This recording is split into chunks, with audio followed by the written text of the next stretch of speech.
bigger. From Alabama, the bold one, Bobby Wood. From New Jersey, Bruce Weston's fantastic USA 150.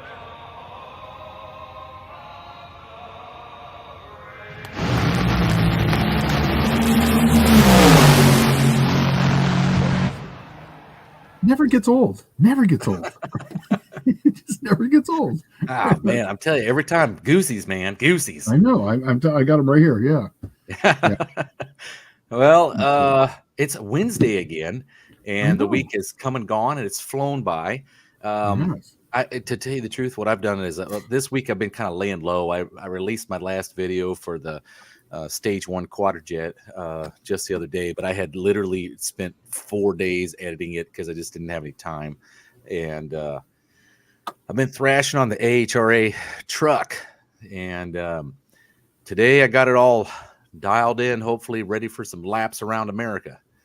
So isn't that the truth, right?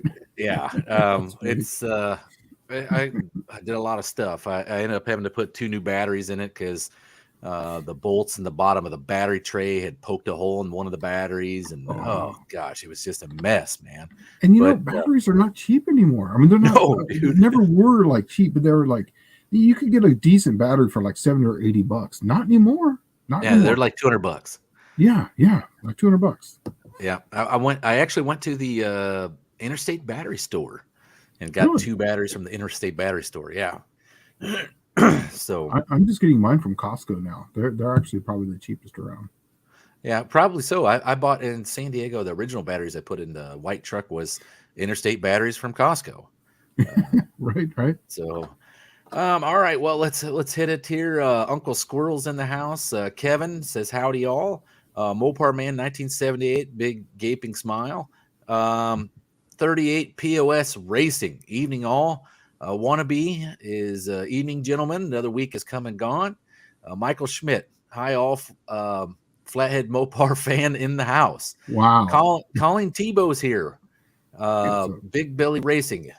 It says Hip Professor in Dallas. I don't know. Maybe that's a Help Professor in Dallas. I don't know. Right.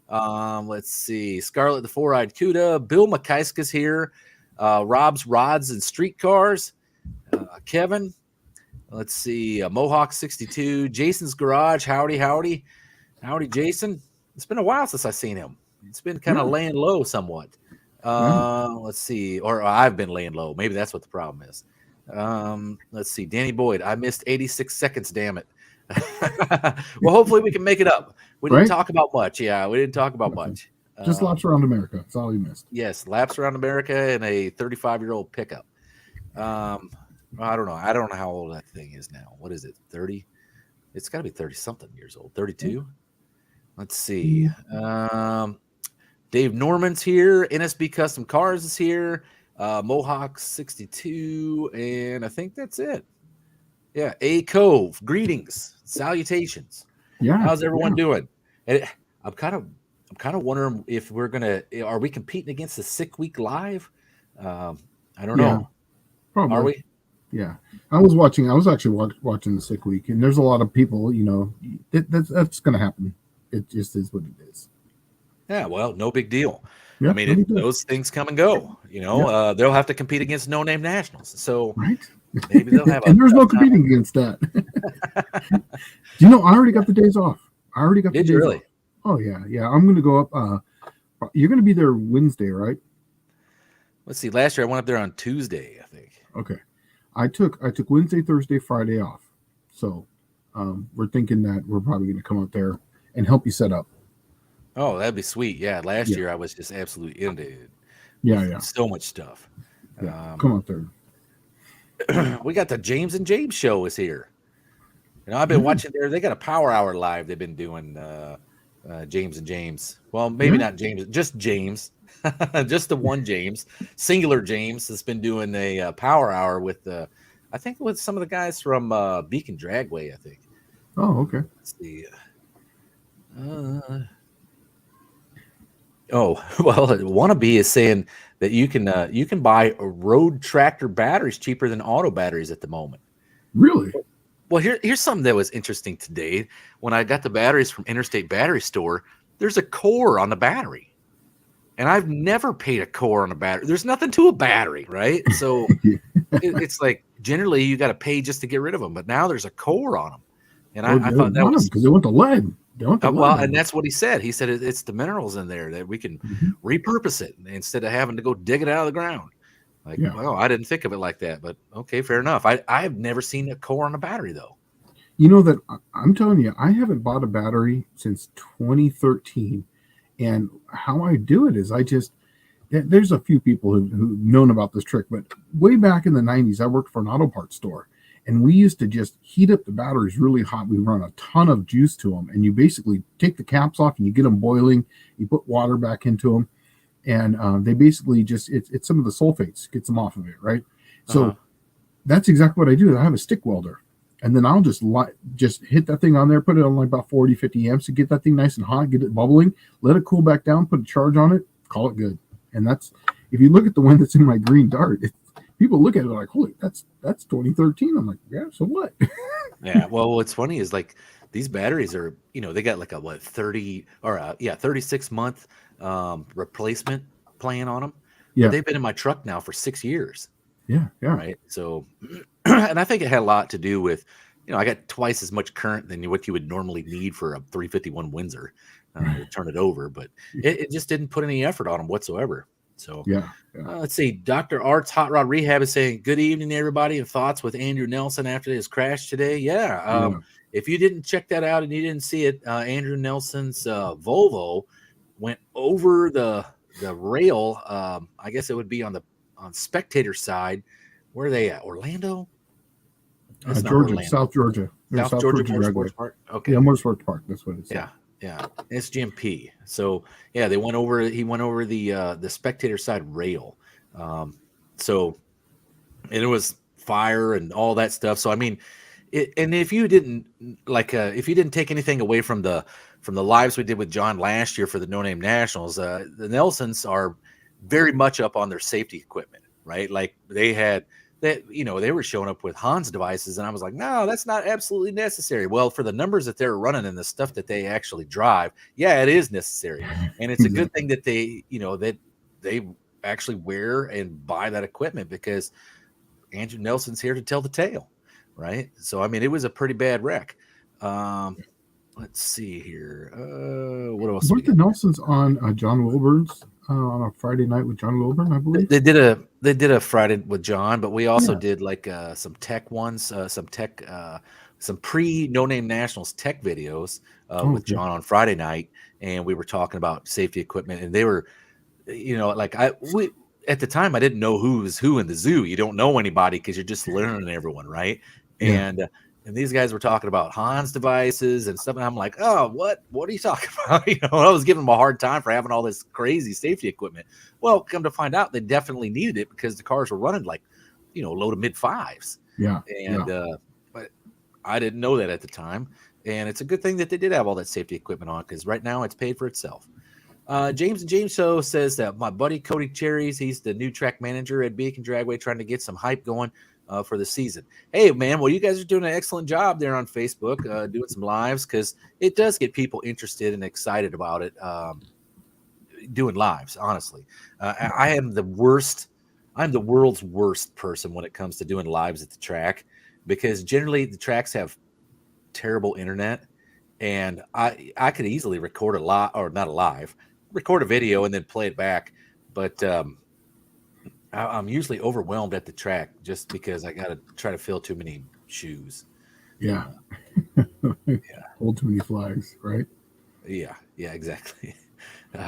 Danny Boy says they stick them on the welder and paint and resell. Yep. So is that what you're doing? Yeah, that's exactly what we're doing. Yeah, we did that a lot. We would take in, they would take in the core charges, and we would get the batteries back, and we'd sell them a new battery. We would take the old one.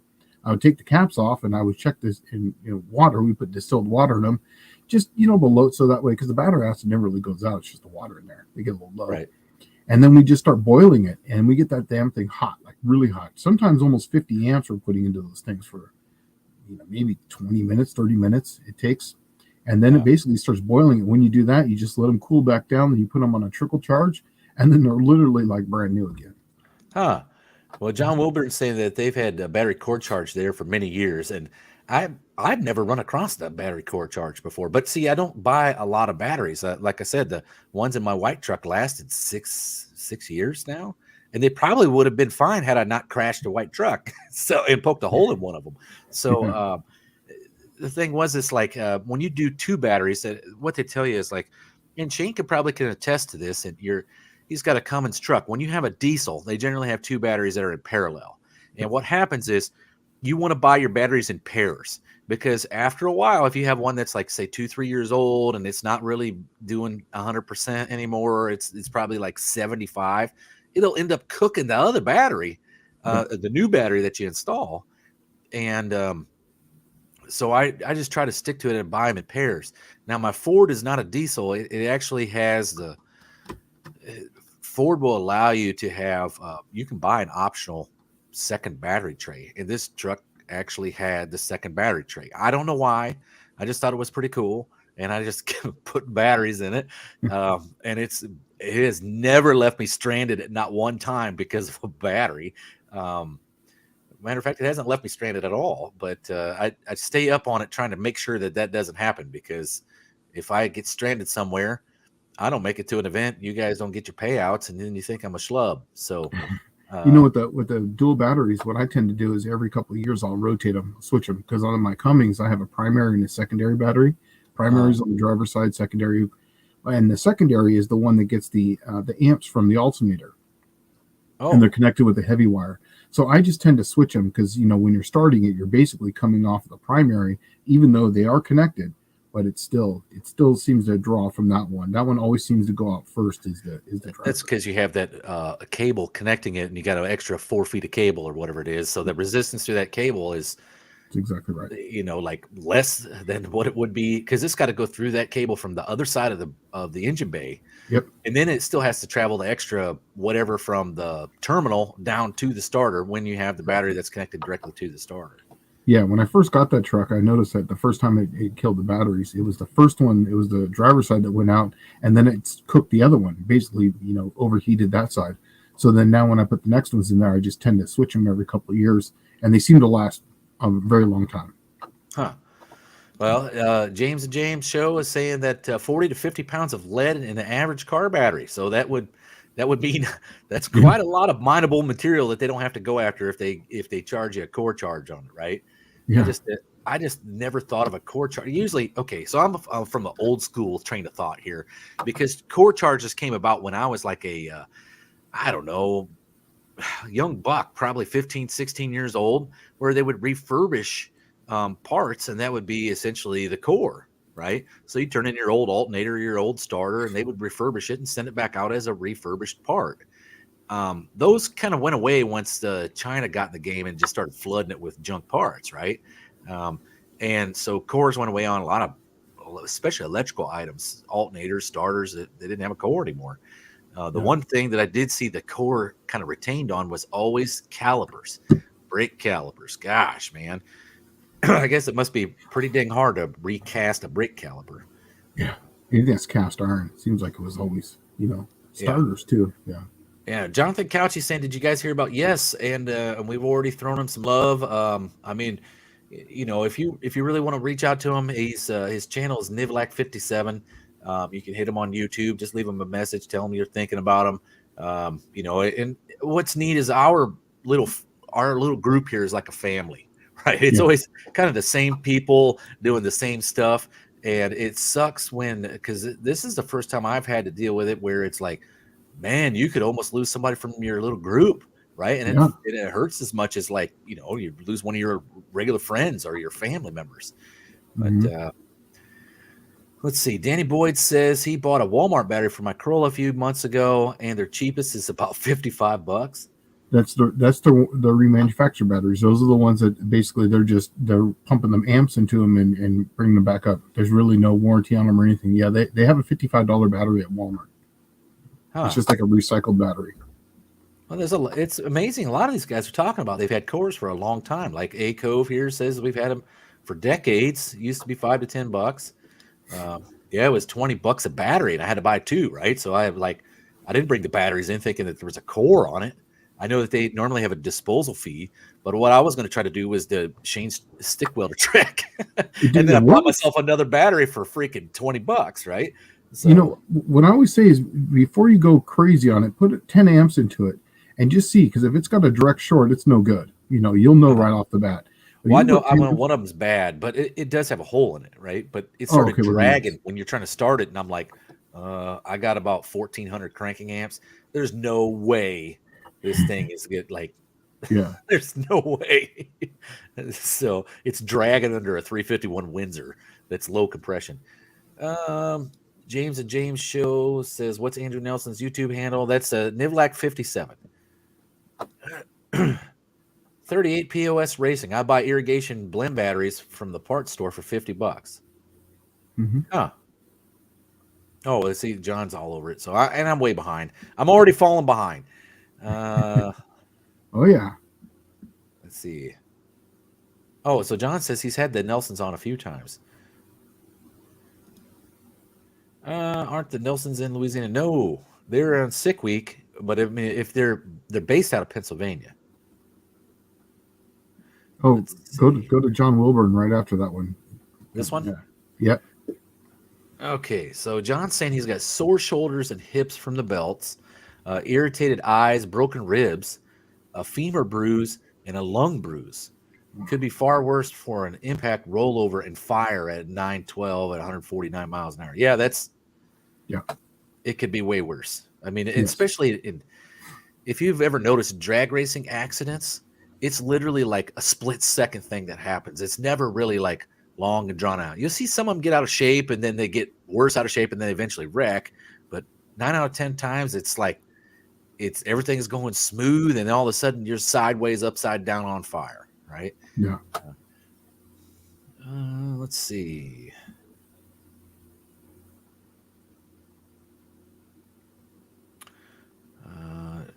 Okay.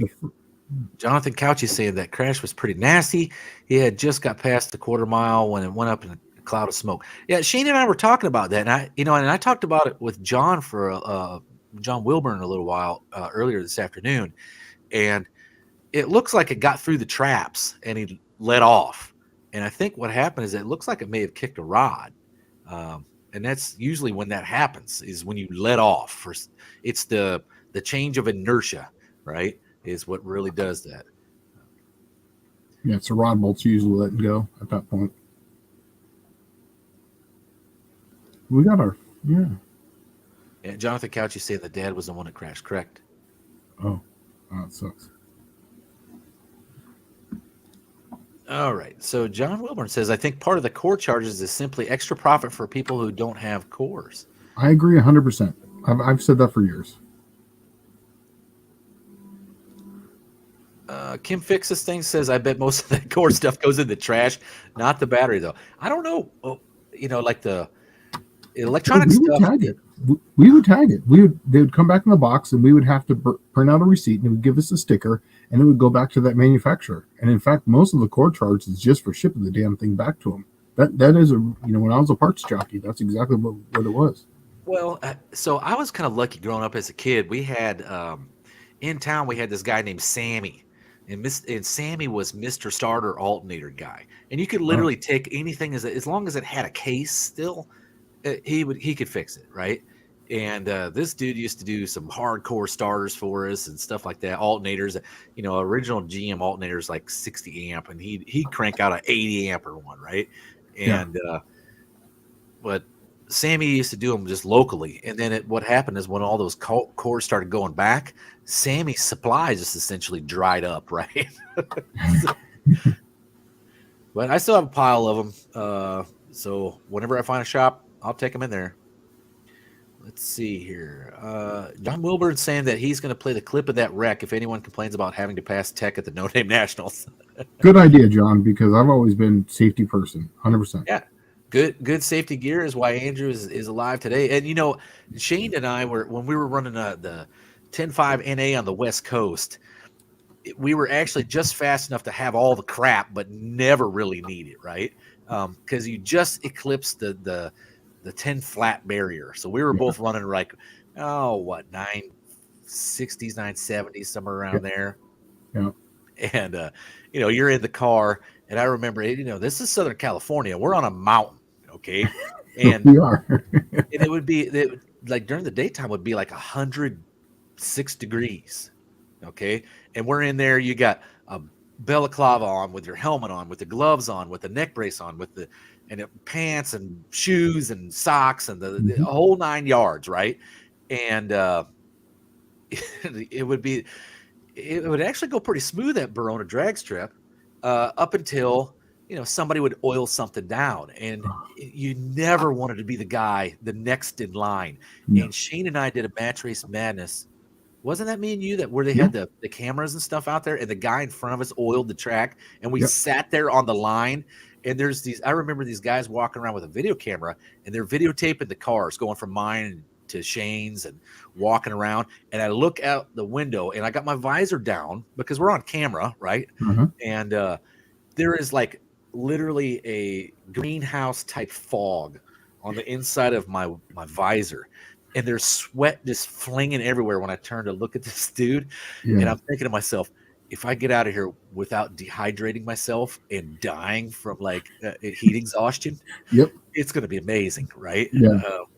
And then, I have a little fan. I have a little fan on a switch that comes from the port, and I flip that thing on, and I have that thing going full blast when we're sitting in there. I was just like, man. What's funny is, like, I was watching something the other day, and I don't remember what it was, but they were talking about when you're racing a car, none of it is, it doesn't register to you. And that's exactly what happened, because I was in there sweating my ass off thinking about how miserable I was. And then when the starter walked around and he's like, right. And we're like, fired up, and it was completely gone. I didn't think nothing of it till I got back, and I'm like, oh my God, drenched. And Shane and I had pitted right by each other, and what I did is I was taking my fuel and I was putting it in my cooler, because I had some oxygenated what was I running? MS 109 unleaded oxygenated race fuel, and I was putting that stuff in my cooler full of ice. And you saw that trick from me. What? No, you saw it from me, man. No, I didn't see it from anybody. I'd been doing that for a long time, but that was how I was actually pulling an extra tenth or whatever, it was instant ET is what it was. Yeah, but, I actually have a fuel cooler that has copper tubes, and that I could put it into my tank. And you had one with a pump, didn't you? Yeah, it had a pump, and so I you saw put that ice in it. Yeah, and you hook it up, and so it would just sit there and circulate the water, and it would be so cold it would literally bead on the fuel cell. Oh, that's pretty cool. Yeah. So yeah. Well, Jonathan Couchy says, I just finished porting my 596 heads for my low compression build 360. I polished 1 inch before and after the valves and the push rod pinch, but left the rest of the ports a burr finish. I tend to be on I would polish the exhaust, and I would leave the intake rough. Yeah, because you want the boundary effect, and that way it'll keep the fuel from adhering to the walls. It keeps the fuel suspended in the air. Is what it does. Yep. It promotes mixing and continue. Well, it actually continues mixing from down through the intake manifold. When I do them, and I've only ported 1 intake manifold and 1 set of heads in my whole life, so I'm not some professional. So don't take this. But I use like 80 grit, right, or 40 or 60 grit, because you want them rough. You want it to feel rough to the finger. Yeah, and that does help. Especially where it comes down, where the port comes down, and just before it goes into the throat for the port, that's where it comes down. That's where you're going to have your high velocity, and that's where it's going to be speeding up the most. That's where you don't want it to adhere to anything. But yeah, it sounds good, man. Awesome. Put them on. Yeah. Usually, anything you port, you're going to pick up some time on. Usually. Oh yeah, and it's like, have you ever noticed how much gain you have, like literally in the bowl? Like when you get in there and you smooth everything out, where it comes up into the transition to the valve seat is always like the worst, right? It's like, what kindergartner put this crap together, right? There'll be like a 1/4-inch lip on it, right? Like, what's this step here for? What are they doing there? Is there another valve below this valve? But there's so much to be gained right there. It's usually just horrendous, the transition there from the valve seat to the actual port. The other area that I found is a pretty big gain was the guide as it sticks down into the I guess it'd be the bowl. Yeah, It's it's thin. usually overly sized, like Always. Yeah. horrendously, right? And it's shaping usually like the worst shape you could possibly have, besides a parachute, right? I mean, that's the only other thing that would be worse. But once you smooth that thing out and then give it some kind of taper so that it's somewhat aerodynamic, man, there's so many gains right there. Yeah. Oh yeah. But let's see. All right. Let's see. Doug Narden saying, what with that change in inertia, is that one of the reasons they get clean neutral on automatics? They're getting a clean neutral, so they're not using the engine to deaccelerate. Basically, that's when you're deaccelerating, or even basically on overlap on the exhaust going to the intake, you're 100% on the rod bolts at that point. There's no force on it, because when you're on compression, it's pushing down, and when it's firing, it's going back down. But yes, that's exactly right. When you let it off, and then it starts to essentially freewheel, it's 100% on the rod bolts, and then usually there's a lot of clearances going the opposite direction of where they're going, and that's usually why they kaput. Huh. So Chris Cox has beat me up here. Dallas, don't forget about the open season shakedown at Northeast Dragway on March 11th is essentially the opening season for the AHRA. That's the first event of the year. It's at Northeast Dragway, and we threw some interesting things in there, Shane. There is essentially a street class that's a heads-up street class, right? Yep, they're doing a heads-up street class, and it's like legit street stuff, not your pro mod, none of that crap. It actually takes some of the stuff from 28-10-5 racing, and it you got to have virtually steel roof and quarters and the whole nine. It's got to be a legitimate street car with license plates and turn signals and horn and the whole 9 yards. Yeah. And but they're doing that heads up street class, and they're going to debut it that weekend. The other thing that we're doing is the AHRA this year, and I haven't got the rule book out. I know I'm slacking on it, but everybody's going to see it here this weekend because I'm going to be at Greensboro, and I'm going to be handing out the rules for our 28-10-5 NA class, right? So if you're getting left behind because you don't have your Chinese whirly boys or a whole bunch of nitrous on there, and you want to just get into a reasonable class, and the reason why I did that is because Shane and I ran that a series that was the 28-10-5 NA. It was actually just called 10-5 NA, I think is what it was called, right? And it is a hell of a lot of fun, and you can build something pretty healthy at home. But like even if you had 1,000 horsepower, you still got to get it done on a 28-10-5 slick. So it is fun. And it's reasonable too. Anybody nowadays can make 600 to 700 horse, and you're going to be reasonably competitive in that kind of car. And then it comes down to just fun. It's a fun class, Well, and that's exactly why I brought it about for the AHRA this year, was to try it out to see how it would go outside Southern California. I haven't really seen anybody running it 28-10-5, and it's a hell of a lot of fun because if you think about it, there's a ton of cars that just fit that format. But all right, so the James and James show is saying my grandpa talks about using the old Oldsmobile starters back in the day. Guess they were the original high performance starter back in the 60s for GM. There was always, I don't know about Oldsmobile. I know that there was always high torque application starters that came on like high performance stuff or trucks, right? Trucks got a lot of them. And you can always tell a GM starter that's a high performance or a high torque starter is generally the off the solenoid going to the winding for the motor. There is a bolt on those, right? And if you're like, okay, if you have a regular starter that's a low torque, regular 8-to-1 compression motor, that little tang off the motor is bolted directly to the starter solenoid. On a high torque application, it'll have a bolt in between and like a brass rod, and it's an extension because the motor actually has more windings, right? So that was the easy way to tell. I just looked up where that track is at. That's 13-hour and 45-minute drive from my house, 900 miles. Yeah, you're talking about Northeast? Yeah. Yeah, so that makes it like, it says 9 from my house, but it is no possible physical way you can make it. It is literally like 12 hours, no matter what I do.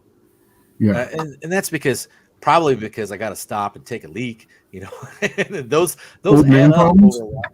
Yeah, well, those add up after a while. No, you remember, like, I was taking those meds. The meds were Yeah. making me like pee like crazy. But let's see. Oh, Kim is out here pushing the AHRA live. Why don't you go out there and give us a thumbs up for this thing? So Yeah. like and subscribe if you haven't. We try to put out some good info every week.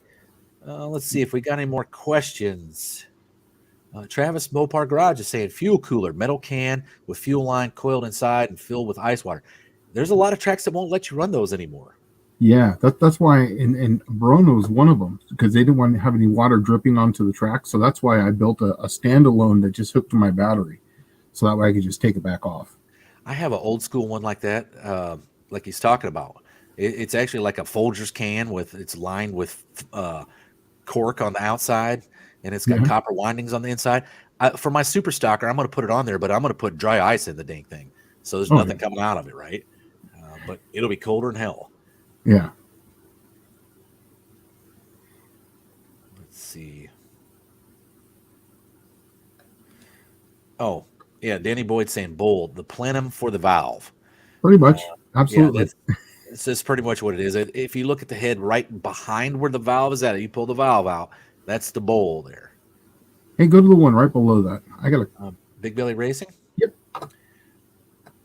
What are your thoughts of using a circle track cam on the street, especially a small block Mopar? Use it. They work great because they build a lot of torque. The whole point of those things, they're on a really tight LSA, usually in the 250 duration at 50 on the intake, somewhere around 260 on the exhaust, usually in that range. So they work awesome. They're great cams because they make a ton of torque. In fact, a lot of the circle track cam technology went over into drag racing quite a bit. So yes, I say always go for it. I didn't know that. I didn't know that it would be great on the street, but I bet, you're right. With the tight LSA, they'd be instant throttle response and torque right off. Yeah, because it's really tight LSA. So they're usually like 105, 106, some are even tighter. And they're usually installed on, like, say, a 102 ICL. Wow. Yeah, so they're really, but yeah, exactly. But I mean, it's just waka. So it's really tight. Now, it's not going to drive great, but it will, if you're looking for something that's fun for like a hot street car, they work great. Huh. I'm like one of those people that hot street car, if I'm going to drive it, I'm very conservative on the camshaft, and I spend all of my effort and time and money on the cylinder head. Right? Yeah. So because if you have a great head, you don't need a big cam. Right. Yep. Yep. Let's see. Jonathan Couchy says, yep, the 596 heads from my 360 have 188 valves with a 3-angle valve job, bowl and chamber cut. I blended the matching intake, maybe? Yep. Into the bowl? Yep, probably. And chamber. I also shaped the port off of a Vizard video. So that dude knows what he's doing. Yeah, yeah, absolutely. Yeah.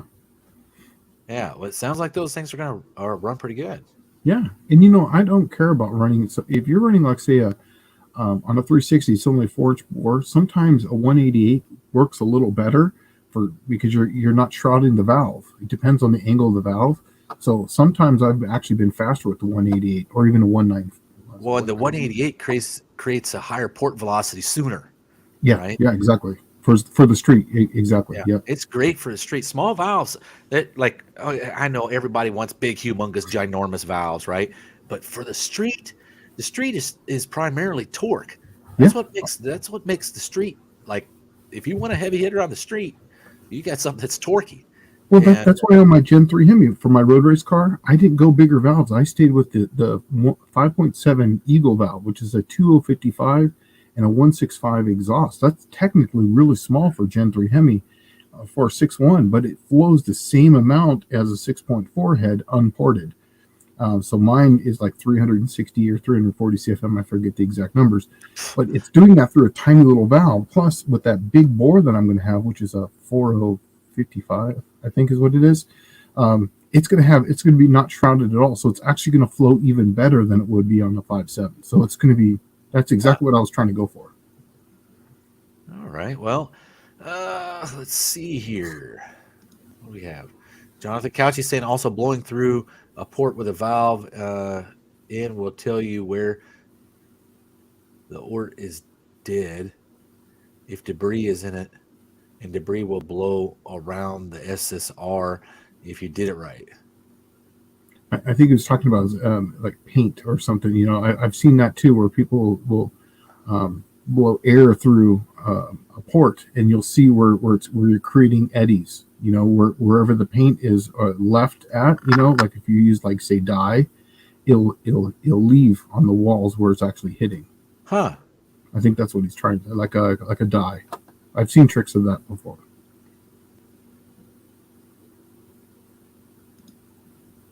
Olds might have had the highest compression. Well, you know, to tell you the truth, I think the Olds wasn't the dynamic like the 98. Was it 88 or 98? Like in 53 was like, or 51 was considered the very first muscle car, right? So the Oldsmobile was hot onto something. I want to say it was their 303 Oldsmobile, but they were hot onto something before everybody else was. So I don't doubt they had the highest compression.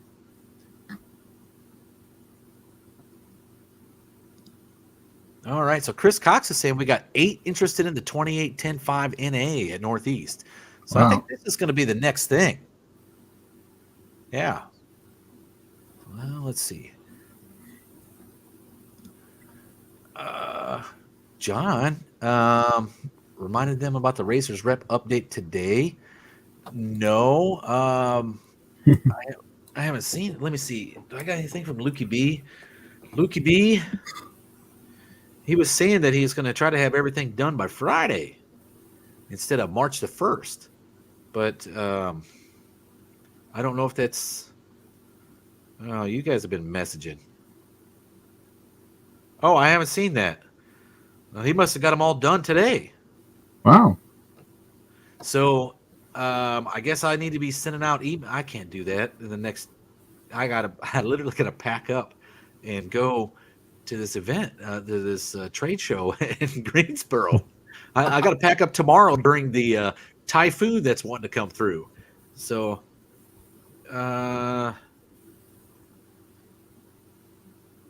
okay, so Lukey B has everybody that's a current AHRA member up to date. I need to send out the emails on what it is going to be for login. I hadn't seen this today. I have literally been working myself to my fingers to the bone. Yeah. So let's see what I'll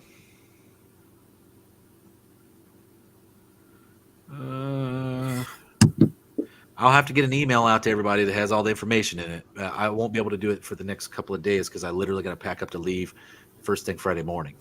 So I don't have time for this now. So unfortunately, I'm gonna have to sit on it for a few days. Sorry, everybody. We're gonna get done. March 1st is still the date that we're shooting for, but Lukey B has his part done. So everybody's stuff will be live. I just need to send you an email when I get back from this trade show. Sorry, I'm sitting on this. I don't have a chance to get anything done. All right. You're quite a ways behind now. Yeah. Yeah. Well, I'm trying to catch up. Yeah. Let's see.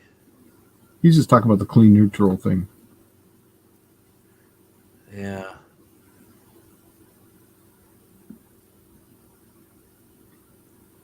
All right. So 38 POS Racing says, I'm thinking of building a Chevy 302.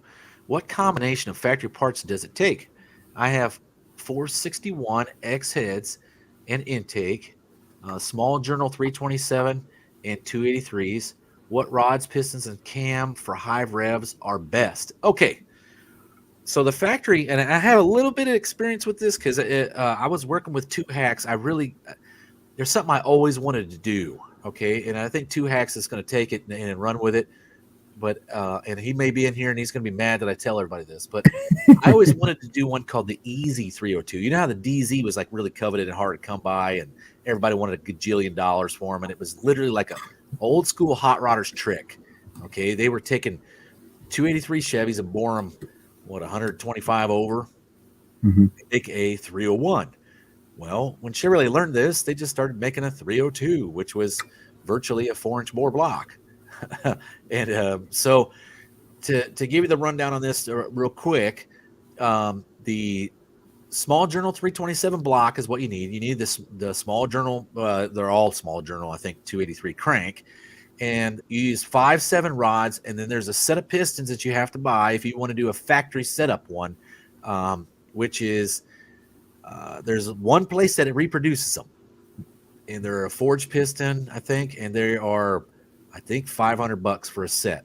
But they're like 11-to-1 pop-up pistons, okay, for a small block Chevrolet. And they got a different, you use a 5.7-inch rod, but it's got some different compression height on that piston because that thing doesn't have all the stroke that you normally have from a 350. So you do use, just Google those pistons, 302 Chevrolet pistons. They'll come, there's only one place that reproduces them. So you'll be good to go. For those heads and intake, so the DZ 302, they had a like a tall dual plane intake manifold because I think that's what was mandated by SCCA for Trans Am class. But they had a it was, I don't know what you would call it. It'd be like a tall dual plane. But yeah, if you got any heads and intake manifold to work on that combination is actually a 301 Chevy. That's what everybody used to run back in the day for modified gassers and like C and D gas classes. Junior Fuel used to use that engine, right? It was the go-to Chevrolet powerhouse. It's a good bore and stroke combination, and it's a good rod to stroke ratio. Yeah, it's like 1.9. Yeah, that's got a 3-inch stroke, doesn't it? It does. Yeah, so that's a 1.9 rod to stroke ratio. That's designed to go to the moon. Yeah, and that was the whole purpose of it. So you'll be right at home. You put that combination together. Yeah. Let's see. All right, so Kevin's asking, Shane, why does Comp Cams grind a lot of their cams on a 110 LSA? I don't know, honestly, on that one.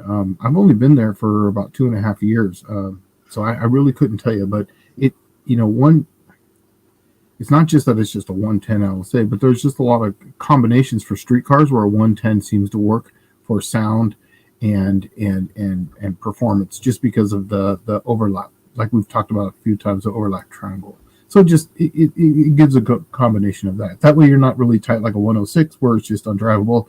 It's really lazy like a 112 or a 114. 110 just seems to be a happy compromise right there. That's probably what it was, is they just split the difference on it. Yeah, right? And also too, a lot of cams or factory were like on the 114 or even 116. All you have to do is take factory specs, tighten them up to a 110 or even a 108, and you actually have a hot rod cam now, even if you just do the factory specs. Well, and the one thing I do want to throw out there, Kevin, is that Shane said he's been there for 2 years. Shane hasn't actually been at Comp Cams.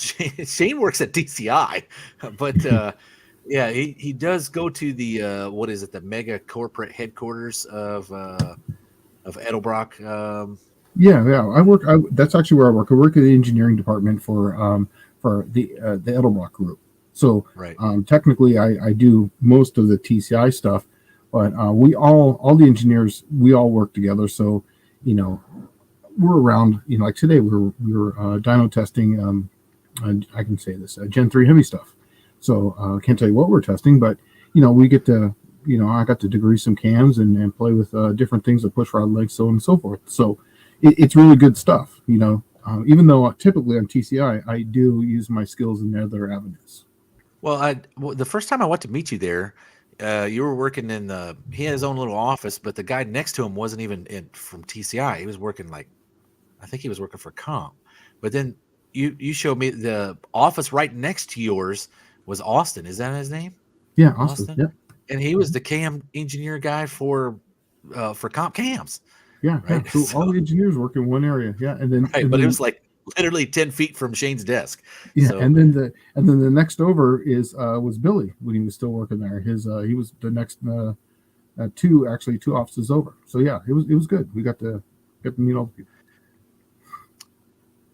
Michael Roberts says, if spun rod bearings have cooked the connecting rods much darker than the others, would the rods have lost tensile strength and need replacing?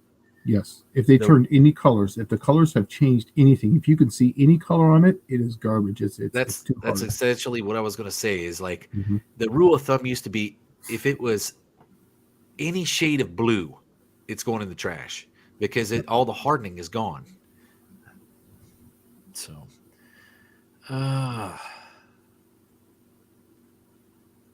Bear Rose Garage says, I can't count how many Chevy 194 heads I've been given because everyone wanted the 202s. But like you said, those 194s work great on the street with a little work. You know, the funny thing is the 194s used to be, I'm not a Chevrolet guy, but I want to say the Turbo Fire or Turbo Swirl is one of those years of cylinder head. It was called like a Turbo Fire or Turbo Swirl cylinder head or Turbo Port, I guess. I don't know. But those were the heads everybody wanted to run in modified in the late 70s, early 80s. And those were a 194 valve head. It looks great. Yeah. There's nothing wrong with 194s. No. Let's see. Here's John Wilburn saying that Vizard took the 202s out of some of the Vortec heads, put 194s in them, ported them, and they outflowed out of the box trick flows.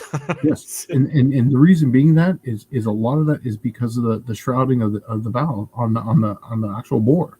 That makes a huge difference. It can flow great if you put it on, say, a 4-125 bore, but you put it in a 4-inch bore, all that flow just has gone right out the window. So a 194 actually will be better. Yeah. That's why when I did my Cleveland and my Thunderbird, or the Cleaver in my Thunderbird, it put those big Cleveland heads on there, and the valves are like 219 valves, right? They're humongous. And but they're canted, but they're at an angle. So I was like, man, I'm going to get the maximum out of this thing I can. I started looking around for a 4-125 block, right? Yep. And it's like, now there's no shrouding going on whatsoever. It's just brutal horsepower. But, that's right. That's funny. So Ron Ward at Mostly Old Parts is saying, hi, Shane. Hi, Dallas. What's the best way to choose a rear gear ratio for a new untested street strip combination? 355. 355 gears is a great compromise. That's a great compromise between a driver and something that's good. Well, and that's the standard go-to, like right down the middle gear. Yep. It really is. And it doesn't matter really what combination you have. It'll work with lots of cam. It'll work with no cam. It's actually a pretty good combo or a good gear ratio. I always gravitated toward the 373 because if you build something with no low end grunt at all, that 373 is going to get it up in the power band quick. But you're more of a drag racer. That's the whole. See, I'm the same way. 373s and 391s for me. 391s were my go-to drive car. Can't, because if it's not race ready, it's not really a car. That's the way I look at it. But for most people, a 355 that's the hot gear setup. If you're going to drive, most people are going to drive them more than they're going to race them. So that's why I always tell people 355 gear. Street strip is the perfect gear. But man, I don't know. So there's a lot of question marks that's left out of this untested street strip combination. Did you know what camshaft's in it? Because if you know what camshaft's in it, you can actually do the math to figure out what gear you need. If you send it to me, slantdailygarage@yahoo.com, just send me your camshaft, your head flow, your compression ratio, weight of the vehicle, tire size. I mean, just the standard stuff. And then we'll just go through a couple pros and cons. But usually it's going to fall right at that 355 number, usually. John Wilburn saying that our live news tonight, this is why you watch us live, because you find out the latest and greatest information. Right. Let's see. Fab Race Mod Repeat. Shane, the most fun I ever had on a road course was 358 in a 65 Falcon 4-speed 370 gear, about 310 horsepower. Max RPM 5750, all bottom and mid range. That thing was a rocket. Yep, that's exactly what I'm building for my 68 Dart. It's not going to. It doesn't have a terrible camshaft. At 290, 229, 235 on a 110 LSA, And, I mean, it's got a lot of head flow, but this is exactly what I'm trying to do. I want this thing to shift right at 6,200 or so. I mean, it'll definitely pull, but I just want to have fun with it. That's the most, if you're not having fun, if I have to trailer something again, that's all it's going to do. That's why it's just, I'm trying to get everything to where I can just drive it to the track. And that's so much more fun now. So Colin Tebow's asking, Greensboro where, Dallas? Greensboro, North Carolina is where they have this Shriners Hot Rod Expo is what I'm going to be at. I'm doing that because the track that we had just picked up, Wilkesboro Dragway in North Carolina, they said that they go there to this thing every year, and it's actually a really good show. And I thought, well, heck, I'll try it out. I mean, we do the PRI thing. I think we figured out a format for PRI that's not draining, because they will financially drain you and emotionally drain you if you pick the wrong thing. And we've come up with a pretty good program, I think, for PRI, where we go in incognito and just freaking hammer them. Now, the other trade shows I have been to is like Schaumburg, Illinois has a drag racing and performance expo. I haven't been to that one in a few years, and I think a lot of that was due to COVID-19. I don't think they actually had it. So, but this one is going on this weekend, February 17th and 18th, which is Friday and Saturday. So let's see. Friday at 5:30 p.m. to 9:30 p.m. And so John and I are going to be live from there actually for Friday night, and taking some new stuff. I just wanted to have the AHRA truck up and going so I could go there and not leave my family with nothing to drive. So let's see. It dropped down quite a bit because we're way far behind. Go to 748. Kevin. Kevin's asking a good question here. 748. Yeah. As far as mine goes by time, so I'm not really sure how you're seeing it. Let's see here. He was talking about the bizarre 128 math.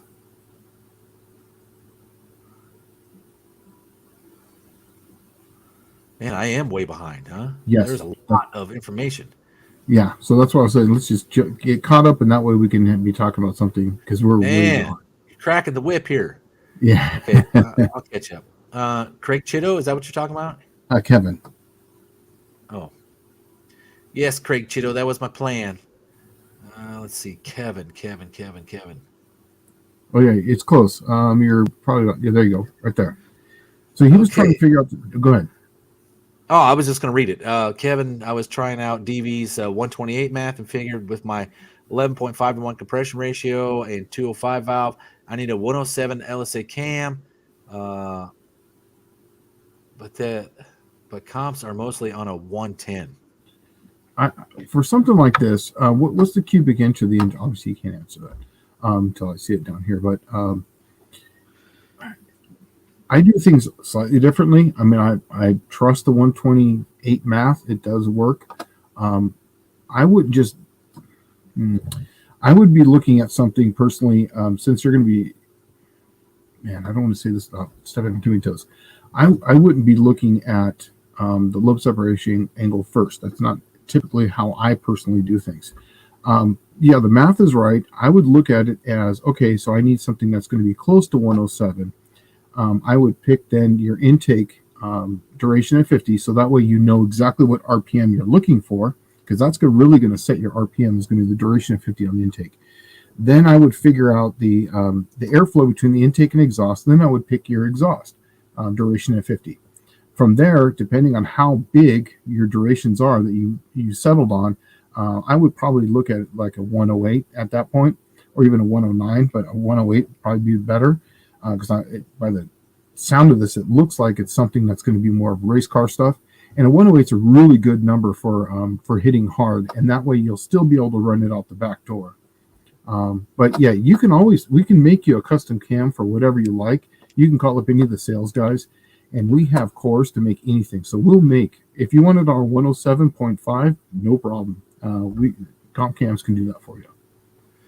Well, what's funny is like I haven't bought a off the shelf cam in like a long time. Yeah. Well, no, I guess it's been 3 years now. 3 years since The I bought off the shelf. the Crowder cam, but that was 3 years ago. that was 3 years ago. Wow. Yeah, yeah, dude. Wow. That was the last one I bought. Yeah. And then That's 2 years ago? the last one that we did though was the Mr. Rotter's neighborhood BMF cam. Oh yeah. So, that was yeah. fun. I enjoyed that one, man. That like just made me smile each time I was actually doing the numbers. I was just like, woo. Oh, man, you should have seen the guy's face when I fired it up on the start stand, because I mean it chops. And what's funny is like you can hear the valve train clattering, and I'm like, holy crap, dude! It is crashing back big time on the backside of that. The ramp rate's so freaking fast. Yeah, but it works. It's gonna make power. Oh yeah, it worked great. It was so snappy. Yeah, that's what was good about it. And so that's exactly what the guy needed. So, okay, Ron Ward saying on the topic of unshrouded valves, what experience do you have with 400 cubic inch big block Mopars? It's my favorite engine right there. 400 big block Mopar is my favorite engine. Big bore, short stroke. Let's go to the moon. And it's stronger. It's a stronger block than a 440 because it's got a lower deck. I think it's 3/8 of an inch or something like 3/4 of an inch. I can't remember off the top of my head. And so it has more stable bore. So there's less bore distortion at high RPM. So back in the day, there's this big magical block. I think it's a 77 or 78. And they could consider it the cold weather block. So there's like a lot of meat in there. They made those just for a cold weather use. And you can get them in any type of Monaco or whatever. And I actually had a few of those things. And I never got to use them because I never really had a car to put them in. But that's my favorite engine is that 400 big block from Mopar, because it's a shorter deck. It fits in anything. There's the spark plugs fit in anything A-body because I'm an A-body guy, and you could just run that thing. I actually built one of these for my. You can put that thing in place of any 383 or 361. Yeah, right? It's the same deck height exactly. Yeah. But look at the bore size, 438. It's massive. Oh, that's humongous. Yeah. Well, because a big block Buick, a 455 Buick, is 4.312, right? Mm-hmm. That used to be the biggest bore out of any of the mass production big blocks was that one. And then here you got this Mopar showing up with it's considered the small big block, and the bore is 60 oversized from a 455 Buick. Yeah, and it's got a short stroke, and I forget the rod on it. It was like 6 something. It's a huge rod, so it's designed to go to the moon. And then I would actually. That's how that big block Buick is. It's so. They talk about the torque of them, right? Mm-hmm. But it's just like that. It's 4.312 inch bore, and it's got a 6.7 inch long rod. Yeah. And the stroke is 3.9 inch. But here's the one that's absolutely murderous on it is the main bearings are like 3 1/4 inch. Right? Yeah. God, this is the small bearing size too. That's what makes it seem better. So it's got the 383 bearing size. So it's it's not the 440 style. Yeah, and those things were never meant to run really hard because they were all low compression motors at that point. Yeah, exactly. Yeah. But this is my favorite thing. In fact, I built one of these and I put a 440 crank. This is before you could really buy any big stroker kits anywhere.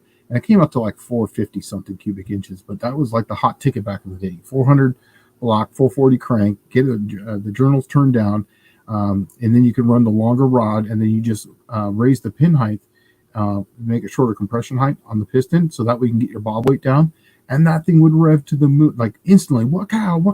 Yeah, it was awesome. Man, give that thing some compression and a decent set of heads, and it would be pretty freaking snappy, huh? Yeah. I think we would run like a max wedge head on something like this, and it was just insane. It was good stuff. Well, the 300 Buick that I did for that guy in Florida, that we called Jack the Giant Killer. Mm-hmm. It was the bore on it was 3.8 inch bore, and it had a 3.4 inch stroke, same bore and stroke as a V6 Buick. But yeah, I had used the 350 Buick rod, which made it a 6.4 inch long rod, and this thing was so snappy, and that was 13.76 to 1 compression. It was so snappy though. It would actually scare you. Because it just revs so like, oh God, let me let off of that gas pedal. But fun stuff. So let's see here. Well, Ed's Machine saying that look at just Mopar Joe's 400. The proof is in the build. The 400 is a good motor. Great engine. Big bore, short stroke, right? Yep. And long rod. So it's rev happy. What is the stroke on that? Is it like 3.375? Isn't that what the 383 is? Something short like that. Yeah, it's like 3.375. Yeah, I think it's 3.375. I think is what it is. So that sucker's all bore. Yeah, like you almost have a crank in there that's just like literally a bar. Yeah, and the rod is like 6.5 something. If memory serves me correctly, but I remember we used to take those and we'd get the 440 rods. Now 440 rods are super heavy, so you would just cut the crap out of them. But that way you could raise the pin height and the piston. You can get rid of some of that bob weight. So Mohawk 62 saying the power of a big block that revs like a small block.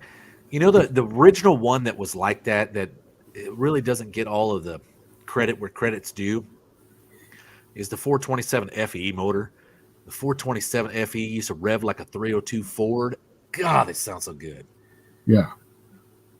But yeah, I'm a big fan of big bore short stroke. I really am. Yeah.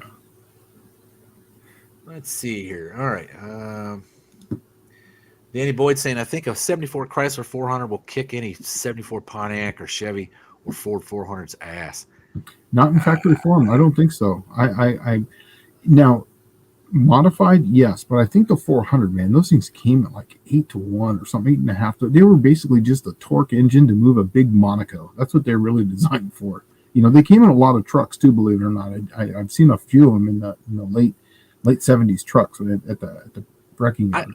I'm just gonna have to disagree because he's got Pontiac in there, and I'm gonna tell you right now, Pontiac was one of the only manufacturers that just totally kicked all that EPA crap to the curb, and they continued on with their high horsepower stuff all the way through 74. So yeah. I bet a 74 Pontiac could run better than anything on that list. I agree. Yeah, because I was just gonna say my brother had a Pontiac, 400 Pontiac, and that thing was bad. Yeah, they got hammered. That's where they ended up just neutering everything they had. But if you remember the Super Duties, the Super Duty line Trans Am 73, 74, how are they just as fast as all the other muscle cars with 7.9 to 1 compression? That's because they didn't have 7.9 to 1 compression. Yeah, that's what's happening. They just said they did, and it's like, oh, it's a math error on our part. 11.3, you know. Let's see. Yes, the Super Duties were 455s, but the 400, I'm sure, got the same treatment. I know that the Can-Am cars from that period, they actually ran pretty good, and they were 400 Pontiac. Oh, Uncle Squirrel, he gave the compression height of 1.8. Yeah. What's that? Oh, I was just talking out loud. I'm sorry. I was talking about the compression heights, and it's 1.8. He was coming out with that. You know, I'm a big fan of that 400 Ford because it was always labeled. When I was a kid, it was labeled as a modified, I think is what everybody called it. But it's literally a 400 cubic inch Cleveland. It had the worst hand dealt to it, period, right? Like, yeah. If you think about, like, when was the worst engine combination to come out, it had to be the Cleveland. Because in 71 was when it was first really introduced as like a Mach 1, like a Boss 351, right? Mm-hmm. And it was, what was the compression? 11 to 1, I think. The following year, it was like 8. Now, that Cleveland was just like a big block Chevrolet. They run really good with lots of compression, real good. Yeah. And that thing was so neutered from the factory. Oh, what a turd. And that 400 was no different because I remember seeing some of those had pistons that were 125 thousandths down in the hole. 125 thousandths. Yeah, right. Isn't that crazy? That's spark knock right there. You think with all the crappy gas and all the EPA stuff, you think they'd want to bring it up at least to a flat deck, but you put that thing in the hole, that's knock potential. Right, I mean, you take 125 thousandths in the hole, you add in an EGR, right? Then you got a timing curve that's poo, and it's got probably a 2-barrel carburetor on it. It's not even bad. It's just poo. It's terrible all the way around. Let's see. They had 351 Clevelands in 70. Oh, okay. Well, fair enough. But they also had anemic 351 Clevelands in 72. Mhm. That's what I was getting at, was like that engine came around just at the worst possible time, right?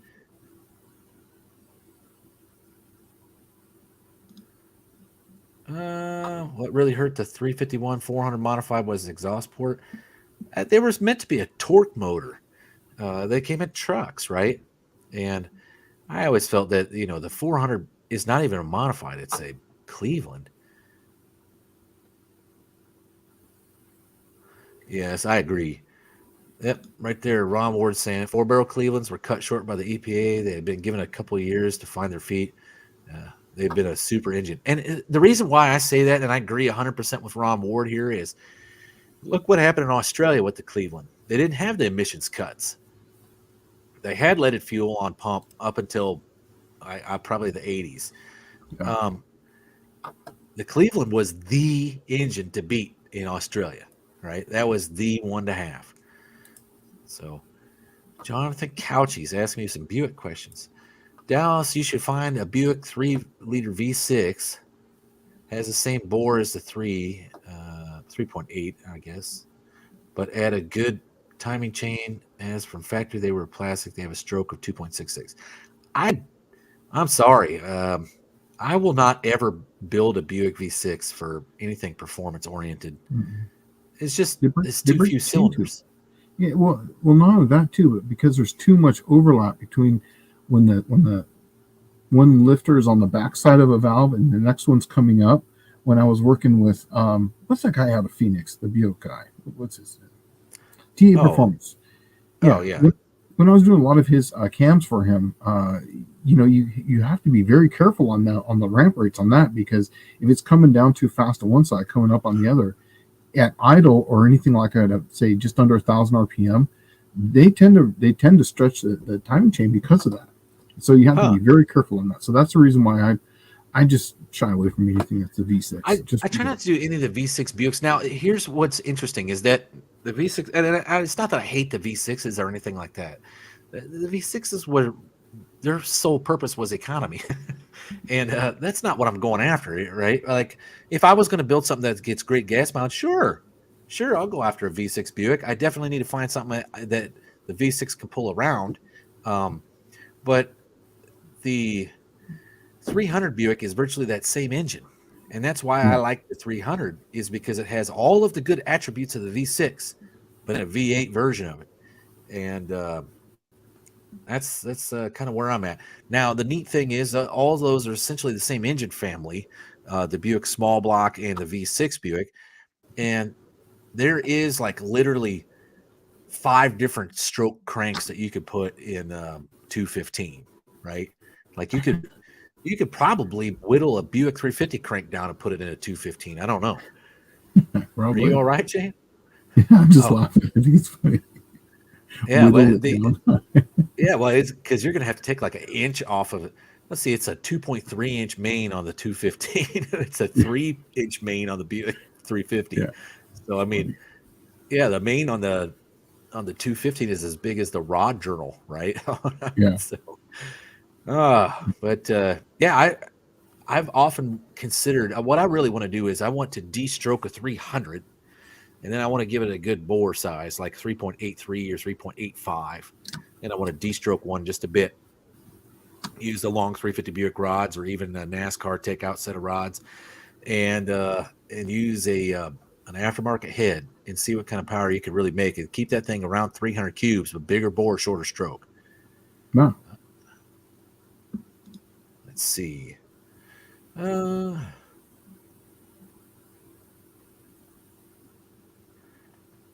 So okay, so Danny Boyd saying the Ford 400 is just a 400. I didn't know that. I always Yeah. thought it was a Cleveland. Well, no, it's what it is. The M is just basically for Michigan. People consider it modified, but basically all it is that they would just overbore them. I believe is what it is. They would overbore them and make them 400 cubic inches. No, I think they're a tall deck. Oh, is it tall? Yeah. I think it's a tall deck. I don't speak much Ford language. Yeah, see that built 2 Buicks 3.8s with turbos. I just never had the money for those. They were always very expensive when I was running around as a kid. I had a carbureted turbo one. Let's see. I had a Buick V6 and a 46 Willys CJ. That thing was a blast. There's no weight. I imagine it was a lot of fun. Isn't it? Willys CJ at that time would have been just like the Jeeps from World War II.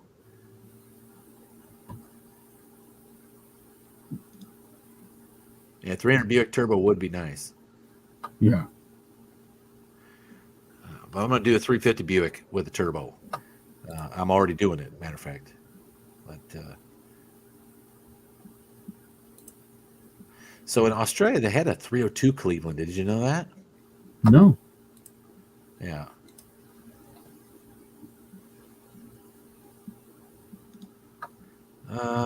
Dallas. Yeah, there you go. This is a tall deck. Yep. It's a tall deck Cleveland with a big block bell housing flange and 3-inch main bearings. Oh, that's actually not bad at all. It's sounds like a good truck motor combination. Yeah.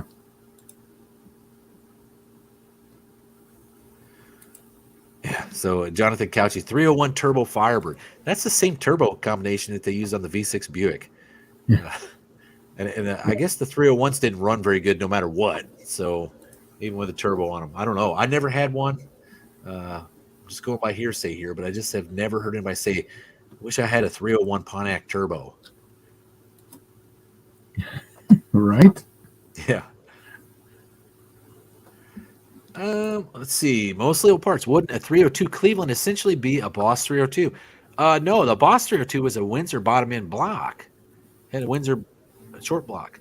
And this one was literally a Cleveland 302.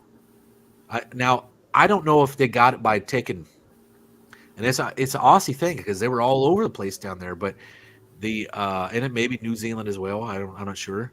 I wonder if they just took a 302 Windsor crank and put it in a Cleveland block. Because I mean, imagine they're so close. The bore spacing is the same. That's why the heads bolt on, right? I imagine you could probably interchange them if the mains were the same size. Yeah, so why not? Bolt on, bolt on.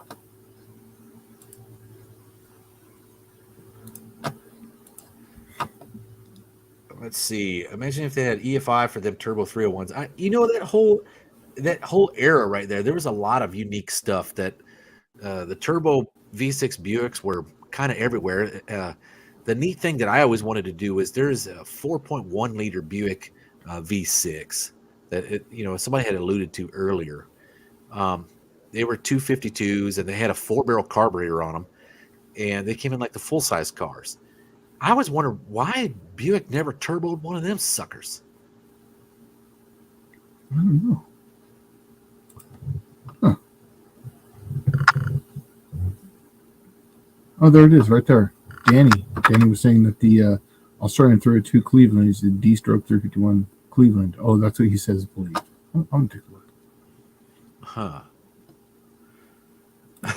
Jonathan Couchy's asking, International 392 anyone? That's still one of those odd engines that I have, I've had the pleasure of seeing them at the junkyard when they used to be in like a lot of travel-alls and stuff. Yeah. But I had never taken one apart, and we talked about it here on the live before, where that thing's got some gargantuan bore and stroke combo, but it's like everything is wrong about it. It's like 4 rings on the piston and connecting rod made out of an I-beam, and just heavy. I've always seen them in the junkyard. I've never seen one like actually under its own power going down the street or at a car show or anything. I've only seen them at the wrecking yards. Yeah, that's the only time I've ever seen him. But I kind of wonder, it does have a big bore and it has a pretty good stroke. I wonder if you could really take like a because International made a 354 as well, I think. I wonder if you could put like a 354 crank in that 392 with that big bore, get some kind of piston and rod combination to work with it and rev that sucker up. Or does it got gargantuan mains as well? Because this is a truck engine. So, I mean, like, it wouldn't be beyond International having like a 4-inch main in that sucker. Well, yeah, that's actually what I was looking at. What was the bearing size on that thing? But yeah, it's got a 4.125 bore and a 3.656 stroke. So that's right up there. The alley I like things.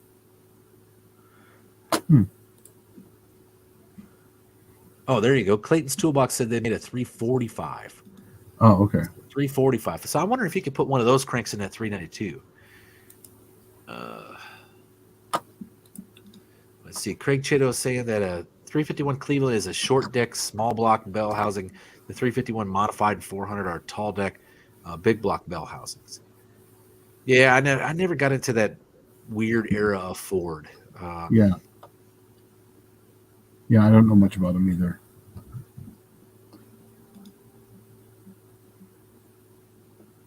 Let's see. Ed's Machine saying Buddy Ingersoll sure put the Turbo V6 on the map in Pro Stock till NHRA shut him down. Well, okay, so technically that was IHRA shut him down. NHRA wouldn't even allow him to run. You couldn't have a turbo, a power adder to run Pro Stock. The thing I always hated about it was Buddy Ingersoll was probably the only car at the track where you could go buy a car like that at the dealership. A Turbo V6 Buick was coming in a Regal, big, huge mountain motor Pro Stock, big block 385 series Ford was not coming in a Thunderbird, and same with the Camaros.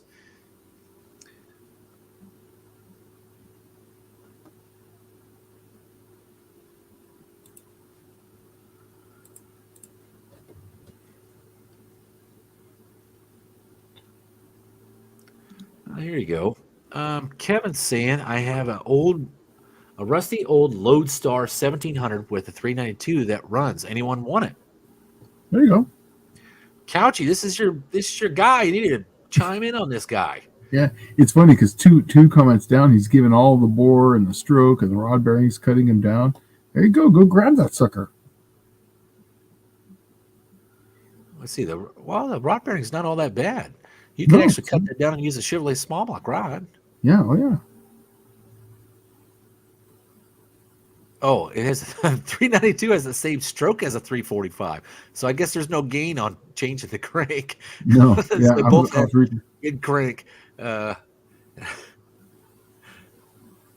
just a bore size. So yeah, that's awesome. That means you'll never run out of cranks. Send them to the moon. Yeah. Let's see. Mostly old parts Ron saying that a 345 International Harvester engine with a 250 shot of cheater nitrous system in a 77 Scout 2 4x4 is one hell of a street racer. I've seen it firsthand. I don't doubt it. Yeah. My buddy had got one of those that had the International 4-cylinder in it, and it must have had like 538 gears in it. It would not go over like 50 miles an hour. You couldn't run it any harder.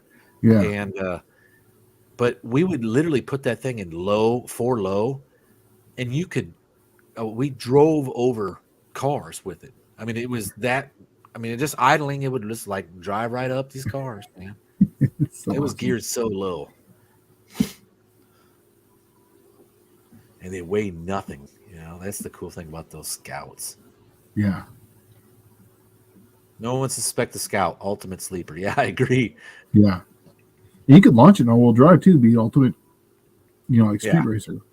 Yeah, it would be. That's the Typhoon and the Cyclone from the early 90s. That's what made those things magical. It wasn't the 4.3 with the turbo on it, because they used to gack the crank like 27 inches away from the dealership. But they had all-wheel drive, and God, did those things not spin. They would hook on the street and just make some dudes some serious believers. I remember watching those things run when they were new, and they would run up against Grand Nationals and Mustang 5 liters on the street, and it was the guy. When you get out of a Cyclone, you'd have a Kleenex box in your hand because of the guy you just freaking made him ball. Yeah. Big pile of money in the Mustang 5 liter, or a big pile of money in a Grand National, and just got whacked by a bone stock Cyclone. And it had nothing to do with the thing making power. It was all about the bite. Yeah, exactly. Because if you're off the line, most street races are not a quarter mile. They're going to be under that. So if you're out and gone, no one's going to catch you.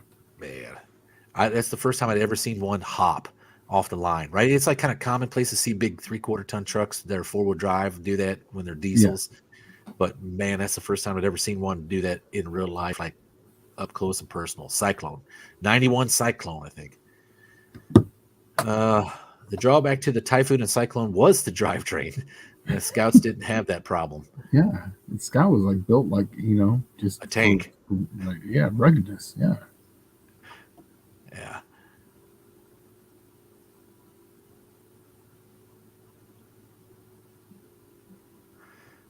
Let's see. Well, I can talk about what I've been got going on. Oh yeah, sure.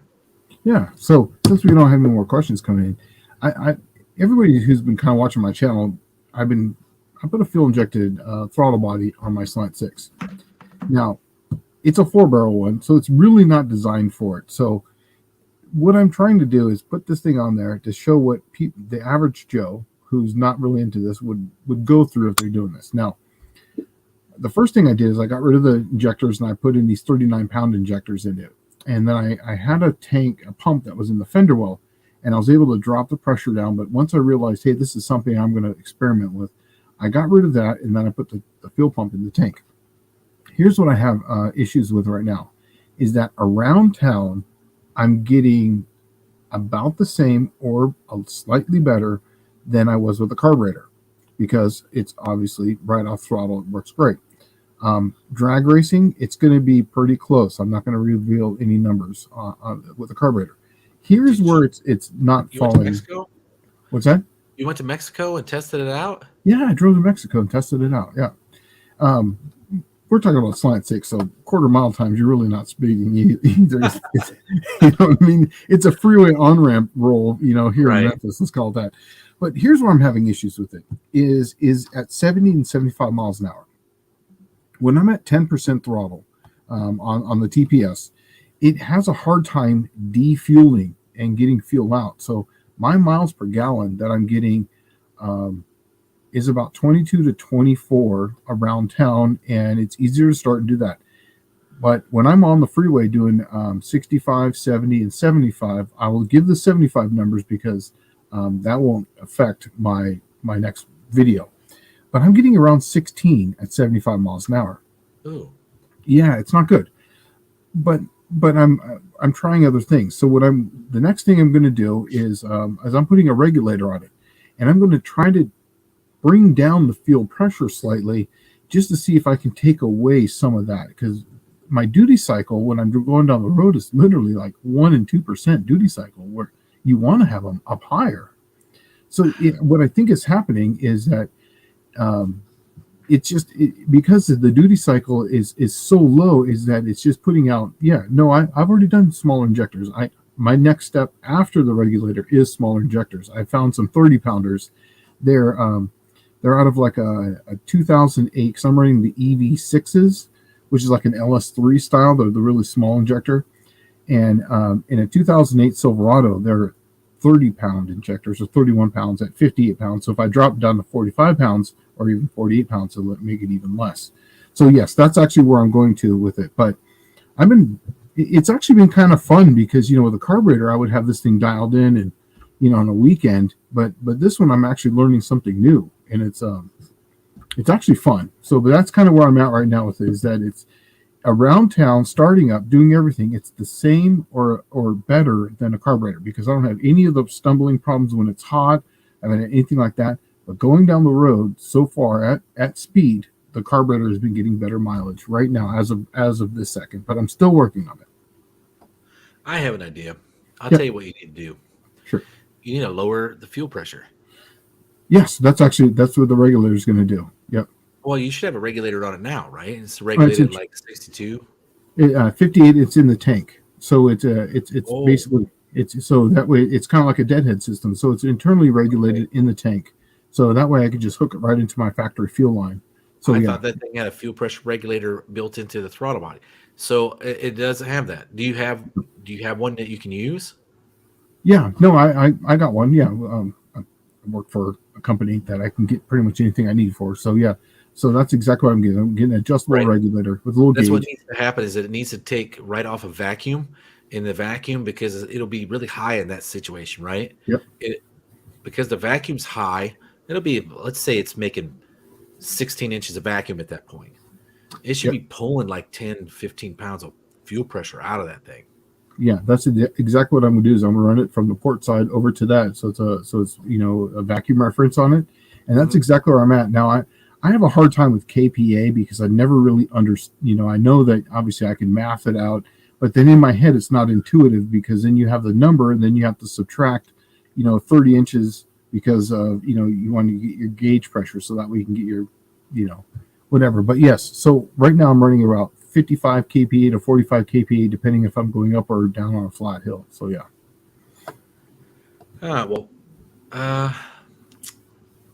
Ron Ward saying that question to everyone: what drag strip is your favorite concession stand? Mine is Cordova. The pork chop sandwiches are the bomb. Cordova. Cordova has they had a bar there. Yes, I was just going to say that. It's my favorite because they got a bar. But my favorite concession stand, Motion Raceway in Assumption, Illinois, used to have the concession stand was run by the local church, and they would do like pork chop sandwich or pulled pork or barbecue ground beef or and they did pretty good. But I would have to say now, what's the one thing I gotta grab every time I go to the track? I actually don't have a favorite right at the moment. I'm with him on this one because I was there for drag week, and I got one of those I got like a pulled pork sandwich with their and they did the coleslaw without mayonnaise. It was the vinegar based type of coleslaw. Man, it was awesome. It was so good.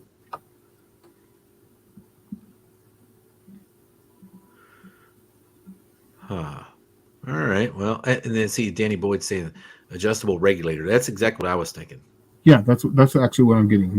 We're putting that in on Friday. I'm going to be putting that in. I'm going to be going for another drive. We actually drove it to Corinth this last weekend. I took the whole family. We're like, hey, let's get in the car. We've not really tested very well, and let's just go an hour and a half east. Let's go to town Cordova and with the whole family. Yeah. So John Wilburn saying mostly old parts. I always liked the $1 soft serve ice cream at Farmington. I don't think they do it anymore. Here's the one thing I do know. You can go get that block of ice cream at, is it Norwalk? Whatever the one the Bader family owns. I think that's Norwalk. They get a $1 ice cream. It's like a pound of ice cream, $1. And they lose money on every single one. But what's funny is like every person that goes up there doesn't just get the ice cream. Right? They're like, oh, it's $1. So they get the $1 ice cream, but then they buy $17 worth of other stuff.